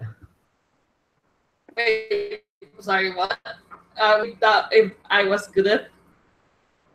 Yeah, are thou good at or not? I am feeling good at, yes. No. Why would I not be? God does good at. You do well. I'm sorry, Yes. I'm being silly. Oh no, my fun was wasted on the bad quality. Yeah, I believe. Yeah, okay. So so people continue, especially a salty Uriel who's looking for some weapons. Or did you guys want to have some more dialogue? No. Uriel's stomping off, I'll follow. Minimally distracted this time. There's no trumpets, so. Yeah, I'm going on the back and I'm keeping an eye on the two of them. Cool. Okay. Sounds good. Okay, so as you continue down the path, the only thing that is truly changed is that stream is gone now, right? The blood that was pouring from a open wound in the back of the angel is stopped. And as you continue down and down and down in this descent, eventually you come over to, I guess it would be like another outcropping. And when you look down, it's sort of like Temple of Doom style from Indiana Jones, where you're like up in this sort of like overlooking passage on this like really big passage below. And what you see is like, let me get a picture. Got pictures for everything. Oops, I closed one. You see this statue, not a person. There's a ginormous statue of this, which looks like a really cool demon with some horns, and they look like probably like quite large, like 7 or 8 feet tall. They've got like a wide breadth about them, and they are unmoving and look like a statue. And they look like they're like set up in such a way as staring. Kunari, yeah. I think it's from Dragon Age, right? Yeah. It's just how I did. It's just like a really cool looking thing, though. It looks demonic, I think, with the giant horns. I don't think I'm off base there. But that's stereotyping, yeah. The statue is positioned in such a way that it's looking out across the giant space before them, and across from it is like a radiant pool that doesn't look like it's being fed by anything. It just looks like maybe 10 foot by 10 foot pool that is glowing with like divine energy, and the weapons that you're looking for are placed within it, like they're sticking out of it, and probably the cause of the water being divine and stuff like that. Around this place, though, is like more and more of those the dark moats were being placed more and more frequently throughout this path as you kept going. Like, remember before? Oh, Maria's gone. I wonder how much Maria caught of that. Sorry, my internet is being kind of shit. Oh, that's okay. What's the last thing you heard? I was too distracted trying to get the picture up. Oh, okay. So in this space, there's a giant, what I'm told is a Quinari. I don't know if I'm even or something. Or something. A statue in this large cavernous spot. And as you were getting here, there's more and more of those dark moats. Remember before it like were perforated around the cavern and had been blocking the whatchamacallit, silvery veins that were coming from the statue. But as you get closer and closer to this spot, it's getting more and more predominant.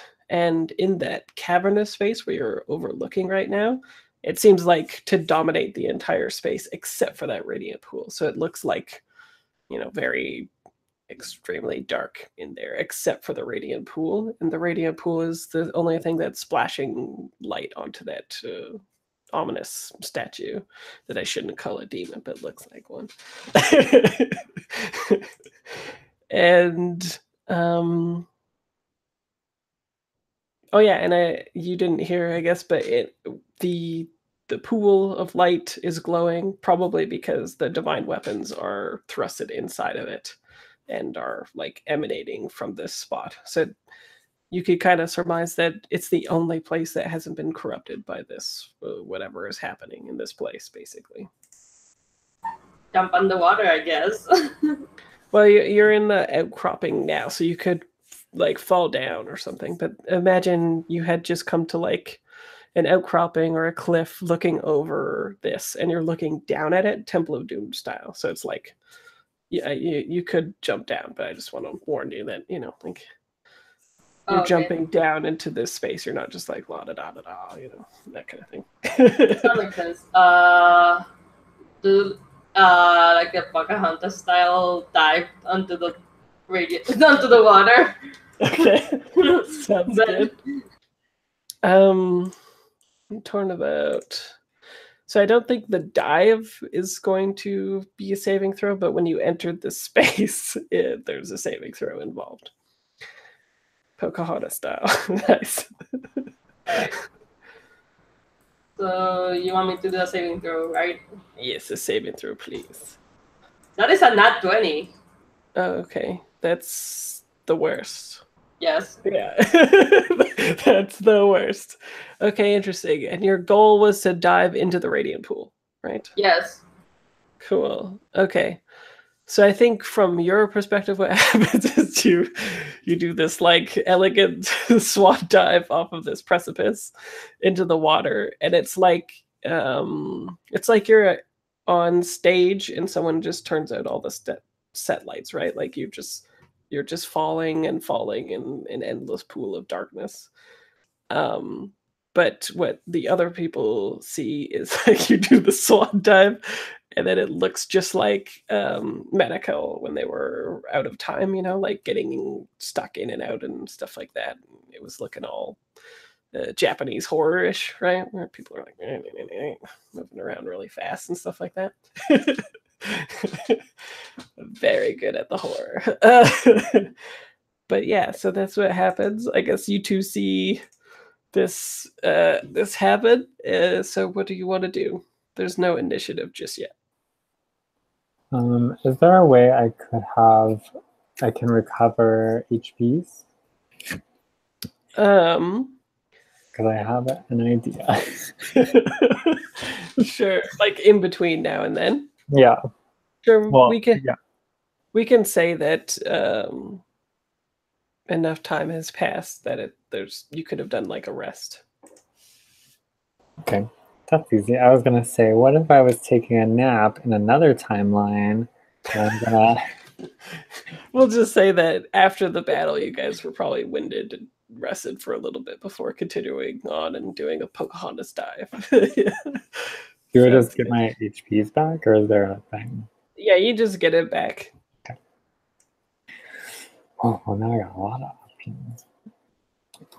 So what is your idea?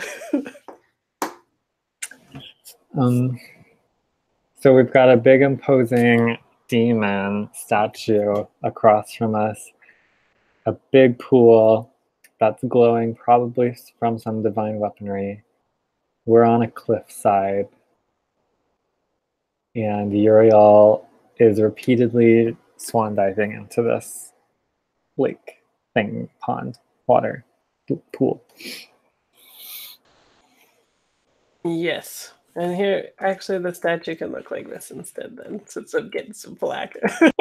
We're just giving you a hard time. The Kunari one is really good. Okay, how close is Uriel getting to the pool before he loops back in time? Let's say that, like, it's more about when they're entering the space. So, like, as soon as they, like, basically are maybe, like, a few feet in after leaping, that's when it happens. Like, it's definitely more about the space and not about the pool, right? Okay. My idea was I was just going to hop down Uriel at different points when they kept blinking back in, and then just, like, walk my way down to the pool. Nice. Just use them as a stepping stool. Yeah. But if they're not getting that close to the pool, then... Well, if you're traversing timelines, then I'm sure it would happen, right? We could, just so you can do your thing, we'll say that they're falling at a very slow rate, so you can traverse that way if you like. Okay. Yeah, I just like that. So I'm gonna just walk my way down to the ground. I'm not gonna get in the water, but I'm gonna be on the ground level. Right. Everybody else made their saving throws, right? For what? Entering the space? No, you didn't ask for one. Okay, well now you do. As soon as you enter the space, you need to make one. God. Two ones. 2 1s. That's the opposite of the worst. It's actually not. It would be the opposite if you got equal to your saving throw. is this a physical thing that I'm saving throwing against, or is this more? It's not a physical thing, no. Okay. I was going to make an argument for my outsider business, but if it's not physical, then I don't think it counts. I got an 8. Is that good? Yeah. Must be below it, right? Yeah, no. My saving throw is 7. Oh, okay. So you fail, and then Manikel win pretty good. Right? All right, the opposite of what happened last time. Yeah, that's pretty funny. Cool. Okay, so you begin to, I think to you it just looks like normal, right? Like you think you are doing what you wanted to do, which is like traversing down your friend as if they were a stepping stone. But the time dilation is such that it's incredibly slow to Maniko, who sees both of you being like slow as shit, right? So Maniko Maniko is just like looking down on them and just why? Why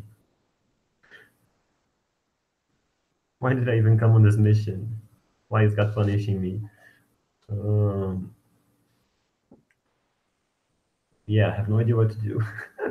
the statue's eyes begin to glow as well. Oh, that's always fun. Yeah.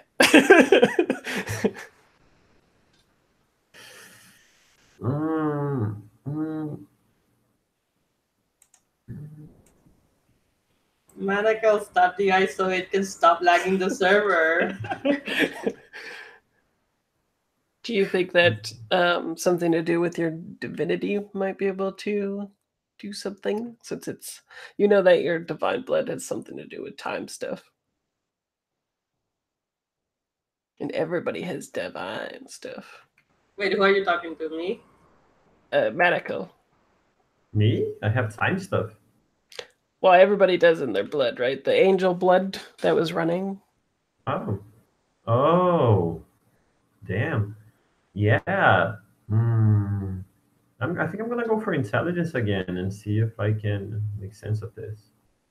Sure, which is a part of your... Do you think this is a part of your specific order training? I would say it has to do with anything involving divine stuff.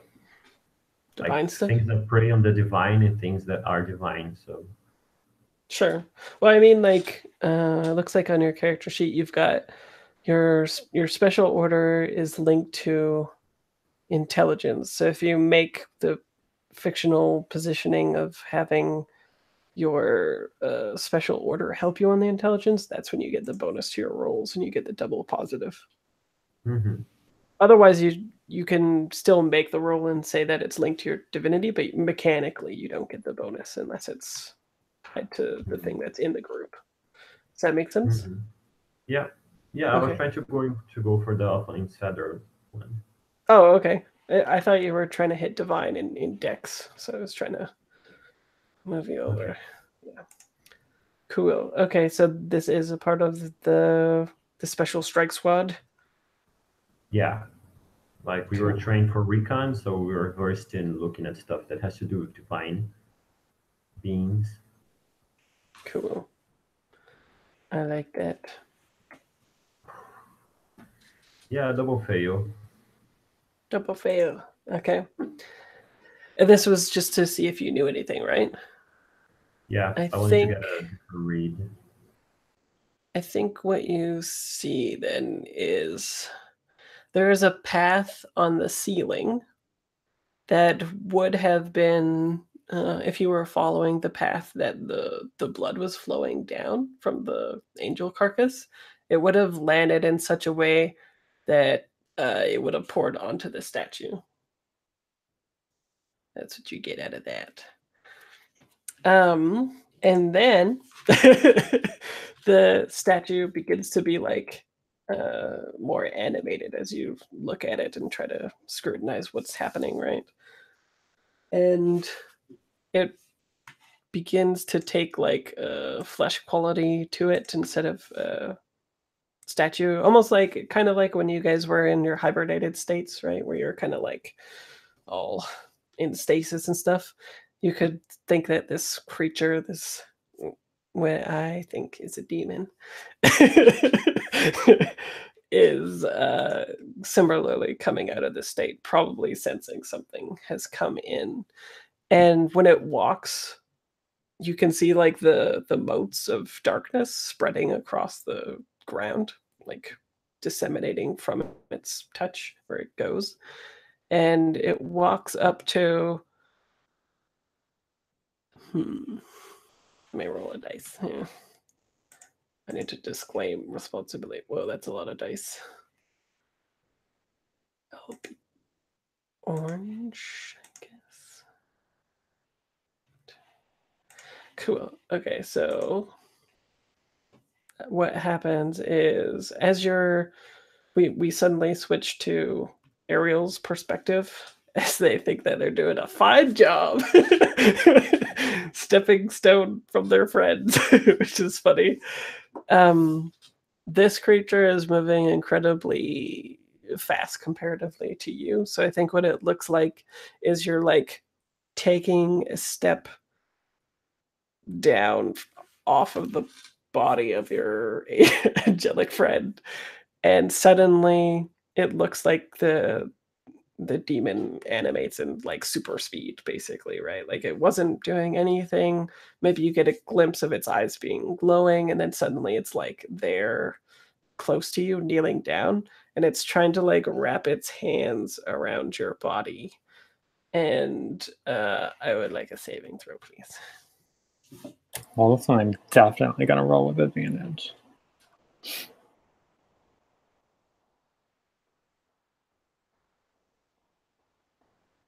Oh. 2. Okay, that's really good. Okay, so how do you burst out of this problem? Does this get me out of my like previous condition of being a slowpoke? Yeah. Okay. I think that I think that I like catch up to time, or I like go back to it, right? Because I thought that everything was going swimmingly, and there was some other timeline where I'm like, why the fuck am I not on the ground yet? And then I'm like, oh shit.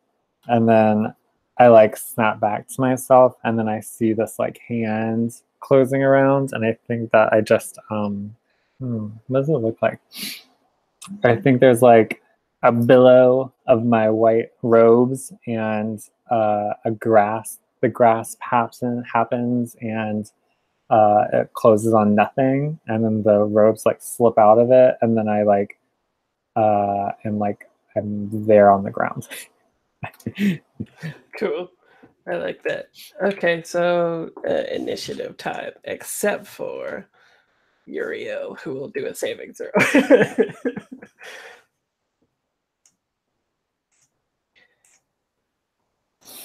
And it might be interesting to see where you land, though. Well, you're still on target. You're just like, you know. Oh, you failed again? Okay, so you're still time dilated, being like,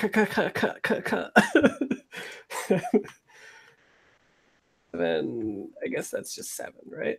Okay, sounds good. So once again, Ariel goes first. Ariel, what do you do? How tall is this man's? 7 foot tall. The tall man. Wait, how if he's only 7 feet tall? How is he grabbing me with a hand? Because he was looking a lot different in that other dimension. Oh, I see. So now that I'm back to reality, I can see that this disappointing 7 foot tall. I'm sure if it's disappointing to you. What do I got on me? I got a map. I got a couple of blanks. Well, I have 2 empty skulls and 1 great portrait of Helel. Did you want to consume money to have something else? Well, I don't know. What else? What could I possibly need? I thought that's where you were going with it. I was just seeing what I had. I think that I will.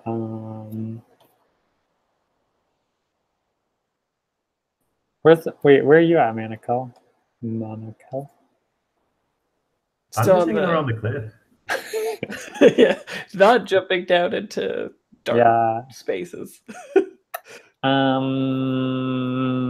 I don't know what I can do. I think we're too far for anything. I think I'm going to. Oh, you know what I want to do? Mm. I want to.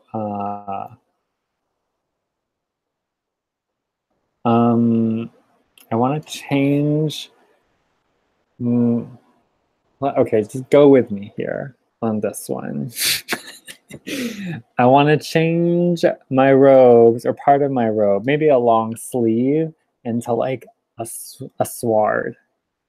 Maybe I do want to spend money. A sword, you said? Yeah. Okay. And you don't have a sword right now? No. Okay. Sounds good. Maybe mechanically we realize this by me spending money. Yeah. But narratively, I want a sword to come from my robe. That's it. I just want to get ready, you know?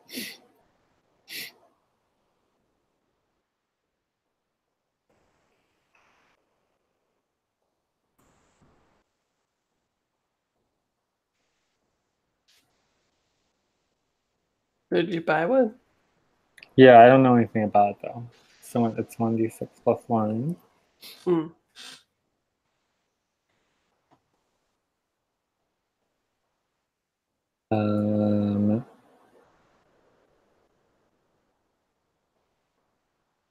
Okay. Is that just like a free action? Do I get more? No, what? Is there more? Or should I do more? Well, we would have just assumed that you purchased this previously, right? Yeah. Yeah. So far you haven't done anything, I think. Oh. I conjured it. Oh, you conjured it. Okay. Yeah. Well, I think if you already have it in your inventory, well, that's just flavor. Yeah. Okay. Yeah, I don't know. What does a librarian do with a sword? Hit a demon? Yeah, okay. I mean, I guess I'll slash at him. Where are you slashing? Where? I don't know. Center mass. Sounds good. All right. Cool. You go, Archivist. Let's see what happens. When am I rolling? AV? AV. Okay. Select the dice. Come on. Roll for your party. I got a 7. Cool. And then damage. Oh, yeah. 1d6 plus 1. D6. 3 roll. 6. 6. Well, that's pretty good. I caught him unawares with my rope sword. Yeah. It was like, oh, look at that little peasant. Oh, shit, he's got a sword. Cool. Okay. Manakel, what do you do? So 2 questions. One, since I passed the saving throw, can I jump out without being affected by the Yeah, time you're frame? not affected by it. Awesome. And can I help Uriel in any way? If you can give me an idea of how you would do that, then yes. Everything's up for grabs. It's all just if you have ideas for using your positioning. So you said my monster ability is about overcoming resistance? Yes. Can I subvert that and use it to break the thing around Uriel? I know that's a reach. Sure. Like, because it circumvents and gets to straight at the thing, like the essence, right? So, yeah, I'm into this like idea of maybe like leaping down and grabbing them and like using that hand to like grab them and take them out of this weird time dilation thing or something. Yeah. I've been playing a lot of Kingdom Hearts, so I'm picturing like they get enveloped in darkness and then it breaks through this glass surface in the middle of the air. That's the effect. And then we're falling down towards the creature. Okay. Well, we'll count that as your movement then. And then, do you want to do an action? Yeah, when I use my attacks, I have 2 of them. You and your 2 attacks. Yeah. I cast Magic Missile at the darkness apparently, so except instead of Magic Missile, it's just my hand.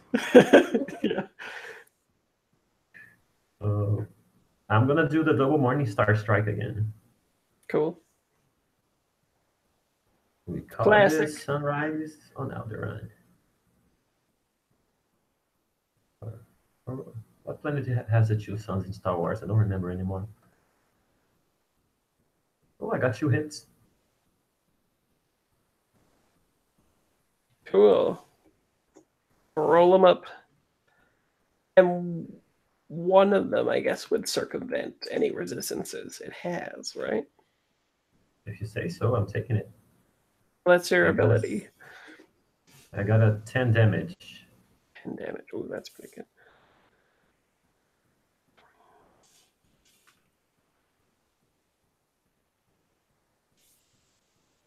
Oops. Okay, cool. So what is it? So it's 2 Morning Stars, right? No, And it's then, 1 Morning Star twice. Oh, it's 1 Morning Star twice. Oh, okay, cool. Okay, sounds good. So, oh, okay. Actually, I gotta change the damage then. Cool. And I'm assuming you're using the hand that can like hurt it real good, right? So, cool. As you strike against it, it looks like what would it look like? It looks like geometric patterns on its skin shatter, and you like puncture through it. So it both exposes it for the first time, like when Ariel struck it, you didn't see the geometric pattern, but yours like puts this resistance onto display and bypasses it by going through these like weird patterns on it and stuff. And it's all I think it's like dark glass that's reflective, right? Meaning that it's like demonic, right? That's how I do my demonic stuff. Cool. And then Uriel will say that you could act as well, since you got shoved out of the Phantom Zone, basically. All right. I land, I guess, normally because I can record that shit. Yeah. And then, is the armor still on the demon? The armor, yeah, like it's always there. It's just that Manacle's able to bypass it because of the hand. All right. Oh, because of the hand. Is there a way to bypass it, like to tear it out completely? Interesting. You tell me. It would have to be something to do with divinity, probably shattering demonic energies. Or... I have divine strength, so I can just punch it. Oh, okay. Whatever. I'm gonna do that. I'm not gonna do that. I got an 11 and a 13. Sounds good. Okay, let's see. Wait, you got an 11? Isn't that your AV? Oh, that's my... Oh, are we doing AV or strength? AV. Okay, then AV would have been rolled once, right? Or rolled twice? Yeah, AV would be roll once. Okay, then I have to re-roll anyways because... Okay, yeah. That's a 15, so worse. Okay. Rough day. Okay, so you do hit it. It's just like... it doesn't shatter this resistance, right? So you strike a blow, and that pattern forms, and you expose it.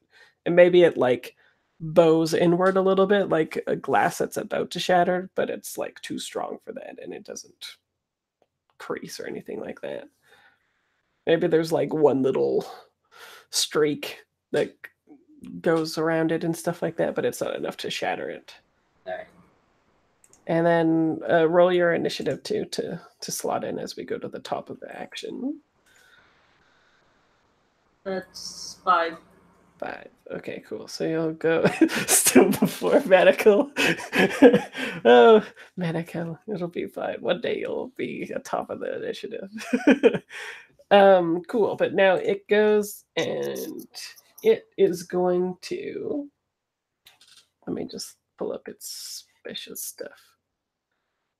Okay, so. So the first thing it does is maybe it's like right after you expose its geometric pattern action stuff going on. It stays on the skin, the geometric patterns, and then it like abruptly starts reconfiguring it, and it grows larger in mass. So it goes from like 7 feet tall to like 8 or 9, like it's gaining mass. And it's all sort of the geometric patterns kind of like make it a confusing thing, but it basically just like perforates the skin or not perforates, it surrounds the skin entirely. And then when the pattern fades, it just looks larger. And then it goes to it's going to punch you with demonic strength, maybe. Who's you? Oh, Manico, because it's mad that it hit hard. It was like, hey. I'm gonna do the biblical version of "Come at me, bro," which is "Bring forth your rage, brother." Nice, yeah. Oh, that's no good. So yeah, they miss anyway. And then they also are restructured, though. Just so you know, in this game, boss monsters have 2 actions, so that's why it did those things. Those nebulous things. Cool. So top of the round goes back to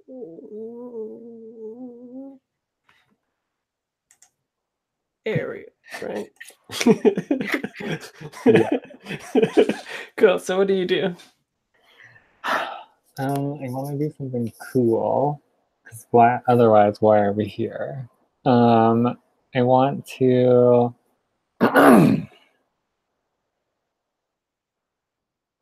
Remember, you know that it was being fed demonic blood at a meta level, anyway. Angelic blood, your own kind's blood, not demonic blood. Sorry. Firstly, I want to blink out onto the pool and stand on the water because I'm some angelic bullshit. I don't need no solid ground beneath me. But I think before that, no, as I'm doing that, I want to let me run this by you. I want to throw the sword as I'm blinking, so it does more of that timeline shit. But I would like to throw it into the past before it grew 2 feet or something, and try to stab it before it gets all geometric pattern armor-y. We can call that a spell. Yeah. So what is the ultimate goal of it? That I cripple it and I cancel out it, or I undo it. Has to shrink back down or whatever. Maybe it's weaker. I give it a condition. Give it a condition. Nice. Yeah. A condition is it miss its parents. No, I'm just kidding. I think that'll be D6 hit points. For me to send a sword into the past? That makes sense. Well, I mean, they're trying to change its mass, right? Yeah, no, that makes sense. Yeah. I can do a saving throw? Yeah, you can do a saving throw. Okay, I got a 5. I'm saved. But no, that's how much. Oh, that's your saving throw. Yeah. Right? So you got to roll a d6 and then have it. 3, so I got 1.5. Yeah. I can't remember actually. It does say if it's round up or down. A lot of the OSI stuff is always round up, I feel like. Yeah. I'm fine with rounding up. That's totally fine. I am not too sure. It says a lot of stuff in here. Yeah. No, 2 is fine. Okay, and the ultimate goal was to basically prevent what was happening before, right? Like you. Well, undo it. I don't want to like retcon what we all said, but just undo it. So like, there's just a weird warble in time, and it has to like shrink back down a little bit, right? And it's caused by the spear, right? It's a sword, but yeah. Or a sword. Okay, so the sword hits it, and then it's sort of like. So what does it look like? Does it look all like Japanese horror-ish or whatever when it happens? Does it look what? Japanese horror-ish? Oh. I don't know. I'm thinking like this typical like very medieval crusadery longsword, right? Just suddenly appears like in its side or something, like maybe like not into it, but like as if it was like just like stuck in there, like the sword got stuck, and maybe the geometric pattern like falls off of it, not like permanently, but just that image, and yeah, and then it just like shrinks down. I guess if it's like Japanese horror, like it's like rewinding a VHS tape, maybe. Is that a good? That's a good analogy, yeah. Something like that. And then maybe the sword breaks or something, I don't know. Does it look like it's happening on that other plane of existence, like when you were like falling and had to do the save throw and everything was moving all weird, or does it happen in like normal time? Like, can everyone else see you do this as well? Actually, that's a super good image. I like there's another timeline in that dimension, and maybe that one I'm having like this like absurdly fierce battle with it, like slashing back and forth, and then like what everyone else sees when I grab him with the sword is when I blink back. When everyone in that timeline sees the sword just appear, but in the other dimension, it was this like hardcore fight that I just popped out of. Yeah, sweet. I like it. Cool. So then, Uriel, it is your turn. Okay, I'm gonna do what was suggested for me in chat and go to the trumpet because that might and do a high tone, so to shatter the geometric glass. Cool. Is that some charisma bullshit? Yeah. Okay. Yeah, you can definitely get the positive roll on that, and then okay, so I'm attacking the armor, right? Or is the armor gone? Yeah, you're attacking the armor. Yeah. Alright, cool. The resistance, right? Basically. Yeah. Cool. That is an 11, which is under my charisma of 12. Cool. Okay, so what does it look like? So I'm basically tooting, and then it becomes a higher tone each time, and then the geometric patterns show up, and they start cracking, and then they shatter on the ground. Sounds good. Okay, so the armor shatters in front of you, Maniko. What do you do? All right. Yeah. I'm going to keep the good thing going. I'm going to hit him with the Morning Star again twice, using the good hand. Good hand that good guy gave me.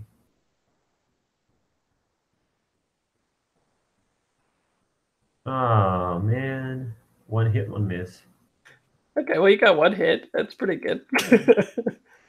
And 2 damage. 2 damage. But the armor's gone. Not, yeah. Cool. Okay, so... Not the best Morning Star strike I've ever done.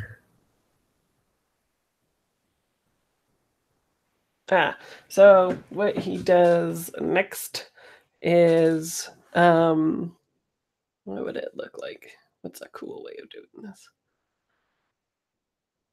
His like mouth opens up like an unhinged jaw, essentially, and it's a really big jaw because he's a really big fella, and inside is like an outpouring of just darkness that like washes through you, like, and through your body. Like it looks like it phases right through you, depending on this roll. We'll see what happens.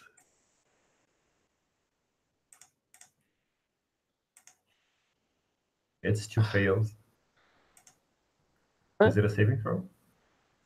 No, I'm rolling to hurt you. Okay. Oh, it's just a regular attack then. Okay. So okay, so that failed. The darkness thing. And then I think he gets like super pissed off, I guess. And he has like, I guess he still has this weird sword thing like in his side in another dimension type thing, right? So I think he like phases into that dimension, and he what weapon? Let me just check what I have for his weapons.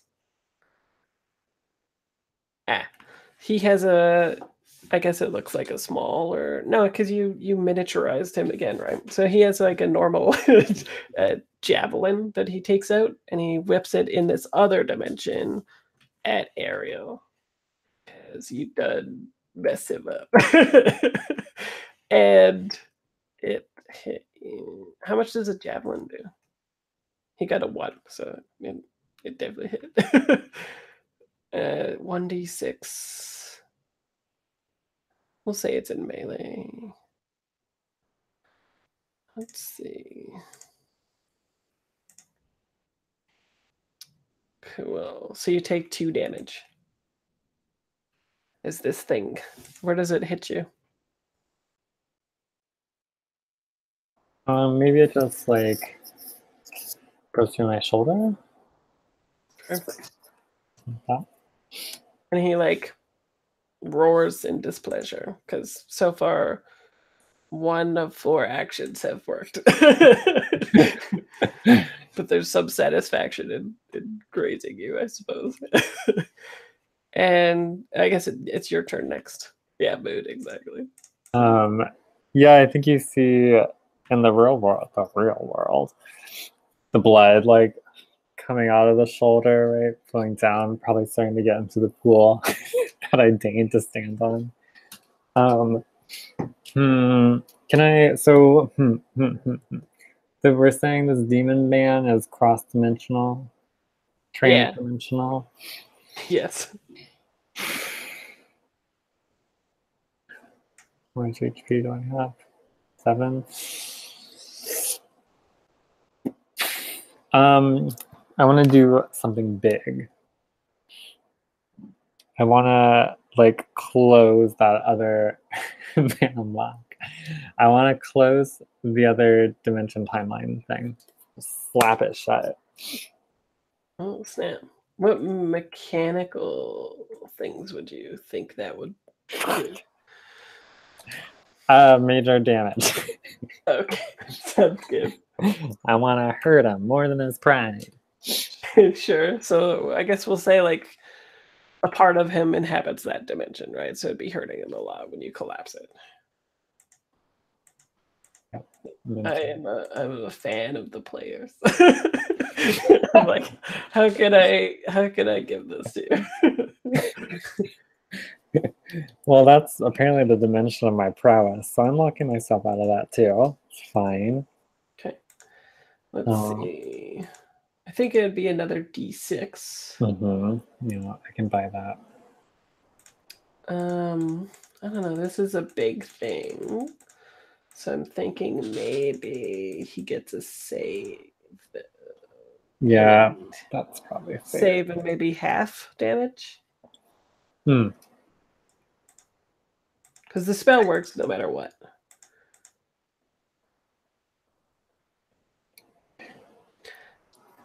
And you closed this before, and it was difficult. Yeah, that's fine. We'll stick to that. Yeah. We'll do D6 and a save, and then I don't know how much damage should we talk here, though. What does a lot of damage in this world? Well, I mean, a morning star to the skull did 1d6, which was you know, pretty potent. A sword does 1d6 plus 1, it looks like. Well, why don't we just say it's 2d6? Okay. I mean, it's a big deal, right? Collapsing an entire dimension. Okay, well, we'll say that it's 1d6 plus 1 then.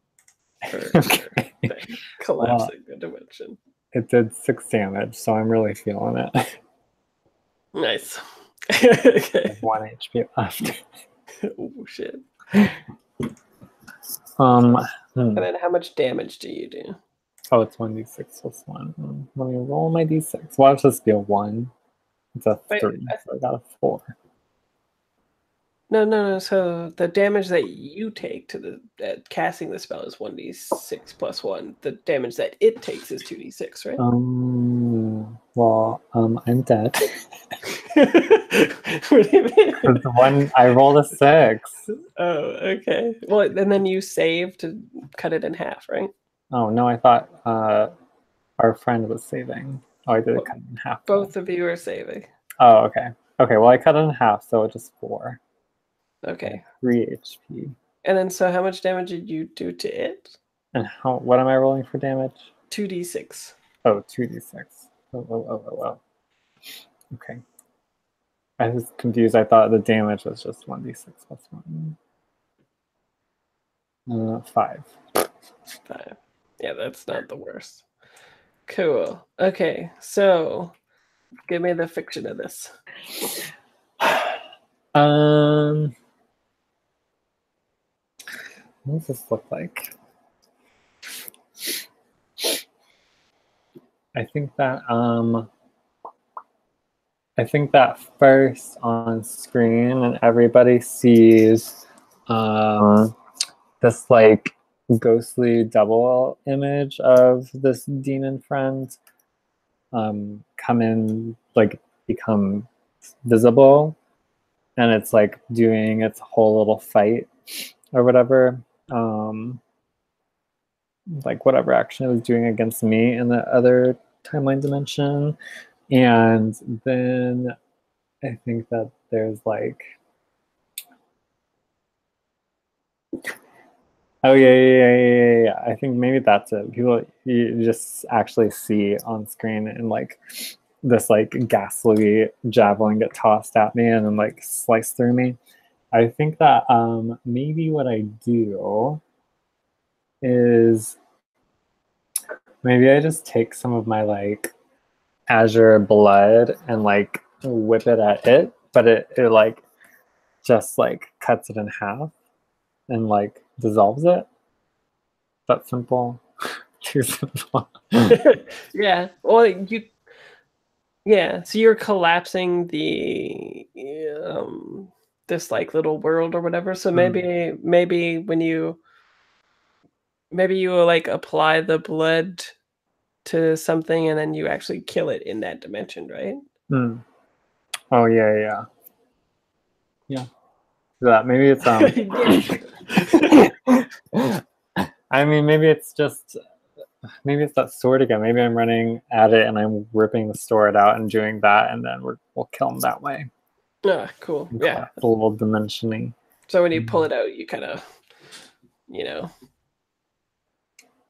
do your what should I call it? Like when you pull it out, it's not just out. You like move it forward and out of the guy, kind of thing.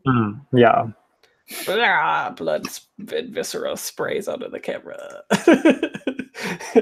and then that pocket dimension whips back, right? And I guess I bet it would, in the real world, it would look cool if like the wound is like a scar on it, right? As it roars its in pain. Yeah. That's good. There's a lot of like weird reverberating through timelines because it's got to all collapse and catch up and like even out. Cool. And he is haggard AF. P.S. In fact, maybe you see it in that like maybe some of the motes of darkness and stuff like that are pocketing and pervasive around the cavern start like winking out, and you start seeing like the cave flooring and natural area and stuff like that. And it's clear that he was like standing sentry, sending these motes out, and the last place that hadn't been corrupted was these divine whatchamacallit, the divine weapons that you were looking for, because they're divine. So good thing you got here in time, etc. Uriel, what do you do? It has no armor and it is fucked up. Alright, I'm gonna stab it until it dies. You're gonna what? Stab it until it dies. Oh, the first thing I heard was stand on it till it dies. I was like, interesting. No, I'm actually gonna take my sword and shove it up it. Okay, sounds good. And that's a 10, which is under my AV. Cool. I just Damage. And it has no, no armor. That's 4. 4? Yeah, that kills it. Cool. So yeah, I think I stab it to the. Was it how big is it now again? It went back to being like just like a really tall, wide, 7 foot tall demon thing. Right. I'm gonna shout out the Colossus that. Well, not shout out the Colossus. I'm gonna be stupid and throw my sword at its head, and then it falls, and I pick my sword back up. Yeah. Okay. And I guess it would be right after it roars in pain after being slain in another dimension too, right? Yeah. So it's all like, I've got a scar now. Yeah, pretty much. Cool. Okay. It falls down, and when it does, I think there's just like the same filtering out that we saw with the emotes. It like lashes out to these motes and winks them out, right? Like it's disappearing with the life force of this demonic entity. And the cavern becomes a lot more natural. Maybe you start hearing like normal sounds in a cavern, like dripping water and things. Whatever is natural sounds, that comes back. And the pool, the radiance of the pool is back to like high levels instead of it being like the only dim source out there. And then we can stop there. That way, if Lauren comes back next week, she can describe getting her weapon and stuff like that, and we're all like, what weapon did you get? And that'll be another milestone. So you guys are level 3 now. So do your level 3 chart stuff. Charts. Yay. Yeah. So if you're... So we also roll 3d6, right? Or how many d6 we have? Well, it depends on your chart. So are you're deft, was it? Yeah, and it's 2d6 plus 1, so does it stay the same and add 1 HP? No, so you re-roll it still, though. But you add a +1. And you can't get lower than what you had before. Hey, 13! See, that's pretty good. And your ST goes up. And you get another group to add. So that's good. Oh yeah, I get another group. Can it be resistant to time fuckery? Is now Under your time to reveal that about myself? Under con. Is that a group? Well, like what group is it though? Resistant to time fuckery. I don't fucking know. What? Something related to the adventure, right? Right. Like the groups can be, what is it? It's like species, vocation, or affiliations. Angel blood, which is time weirdness, I guess. Okay, so it's just a part of the species kind of thing? Yeah. Okay, so that's good. And then wise people get same thing. So 2 hit dice plus 1, and the extra ST, but your group doesn't go up. No extra group for you. And then strong, you get 3 hit dice. That's pretty good. I managed to roll under my previous hit points. Oh, so you maintain them. Yeah, I have less HP than the bard. Yeah, that's one of the things about these games. And then your AV goes up by 1, SD goes up by 1, and that's it. Yeah. Do we start becoming wicked or something?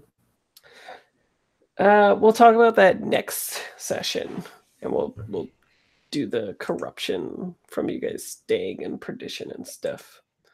If you were gonna leave the angel, I was definitely gonna be like, y'all wicked.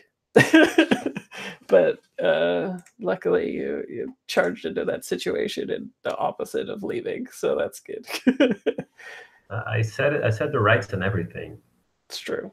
Yeah. And -1 wicked. Right. Yeah. Cool. All right. So that's where we'll end. And I'll stop.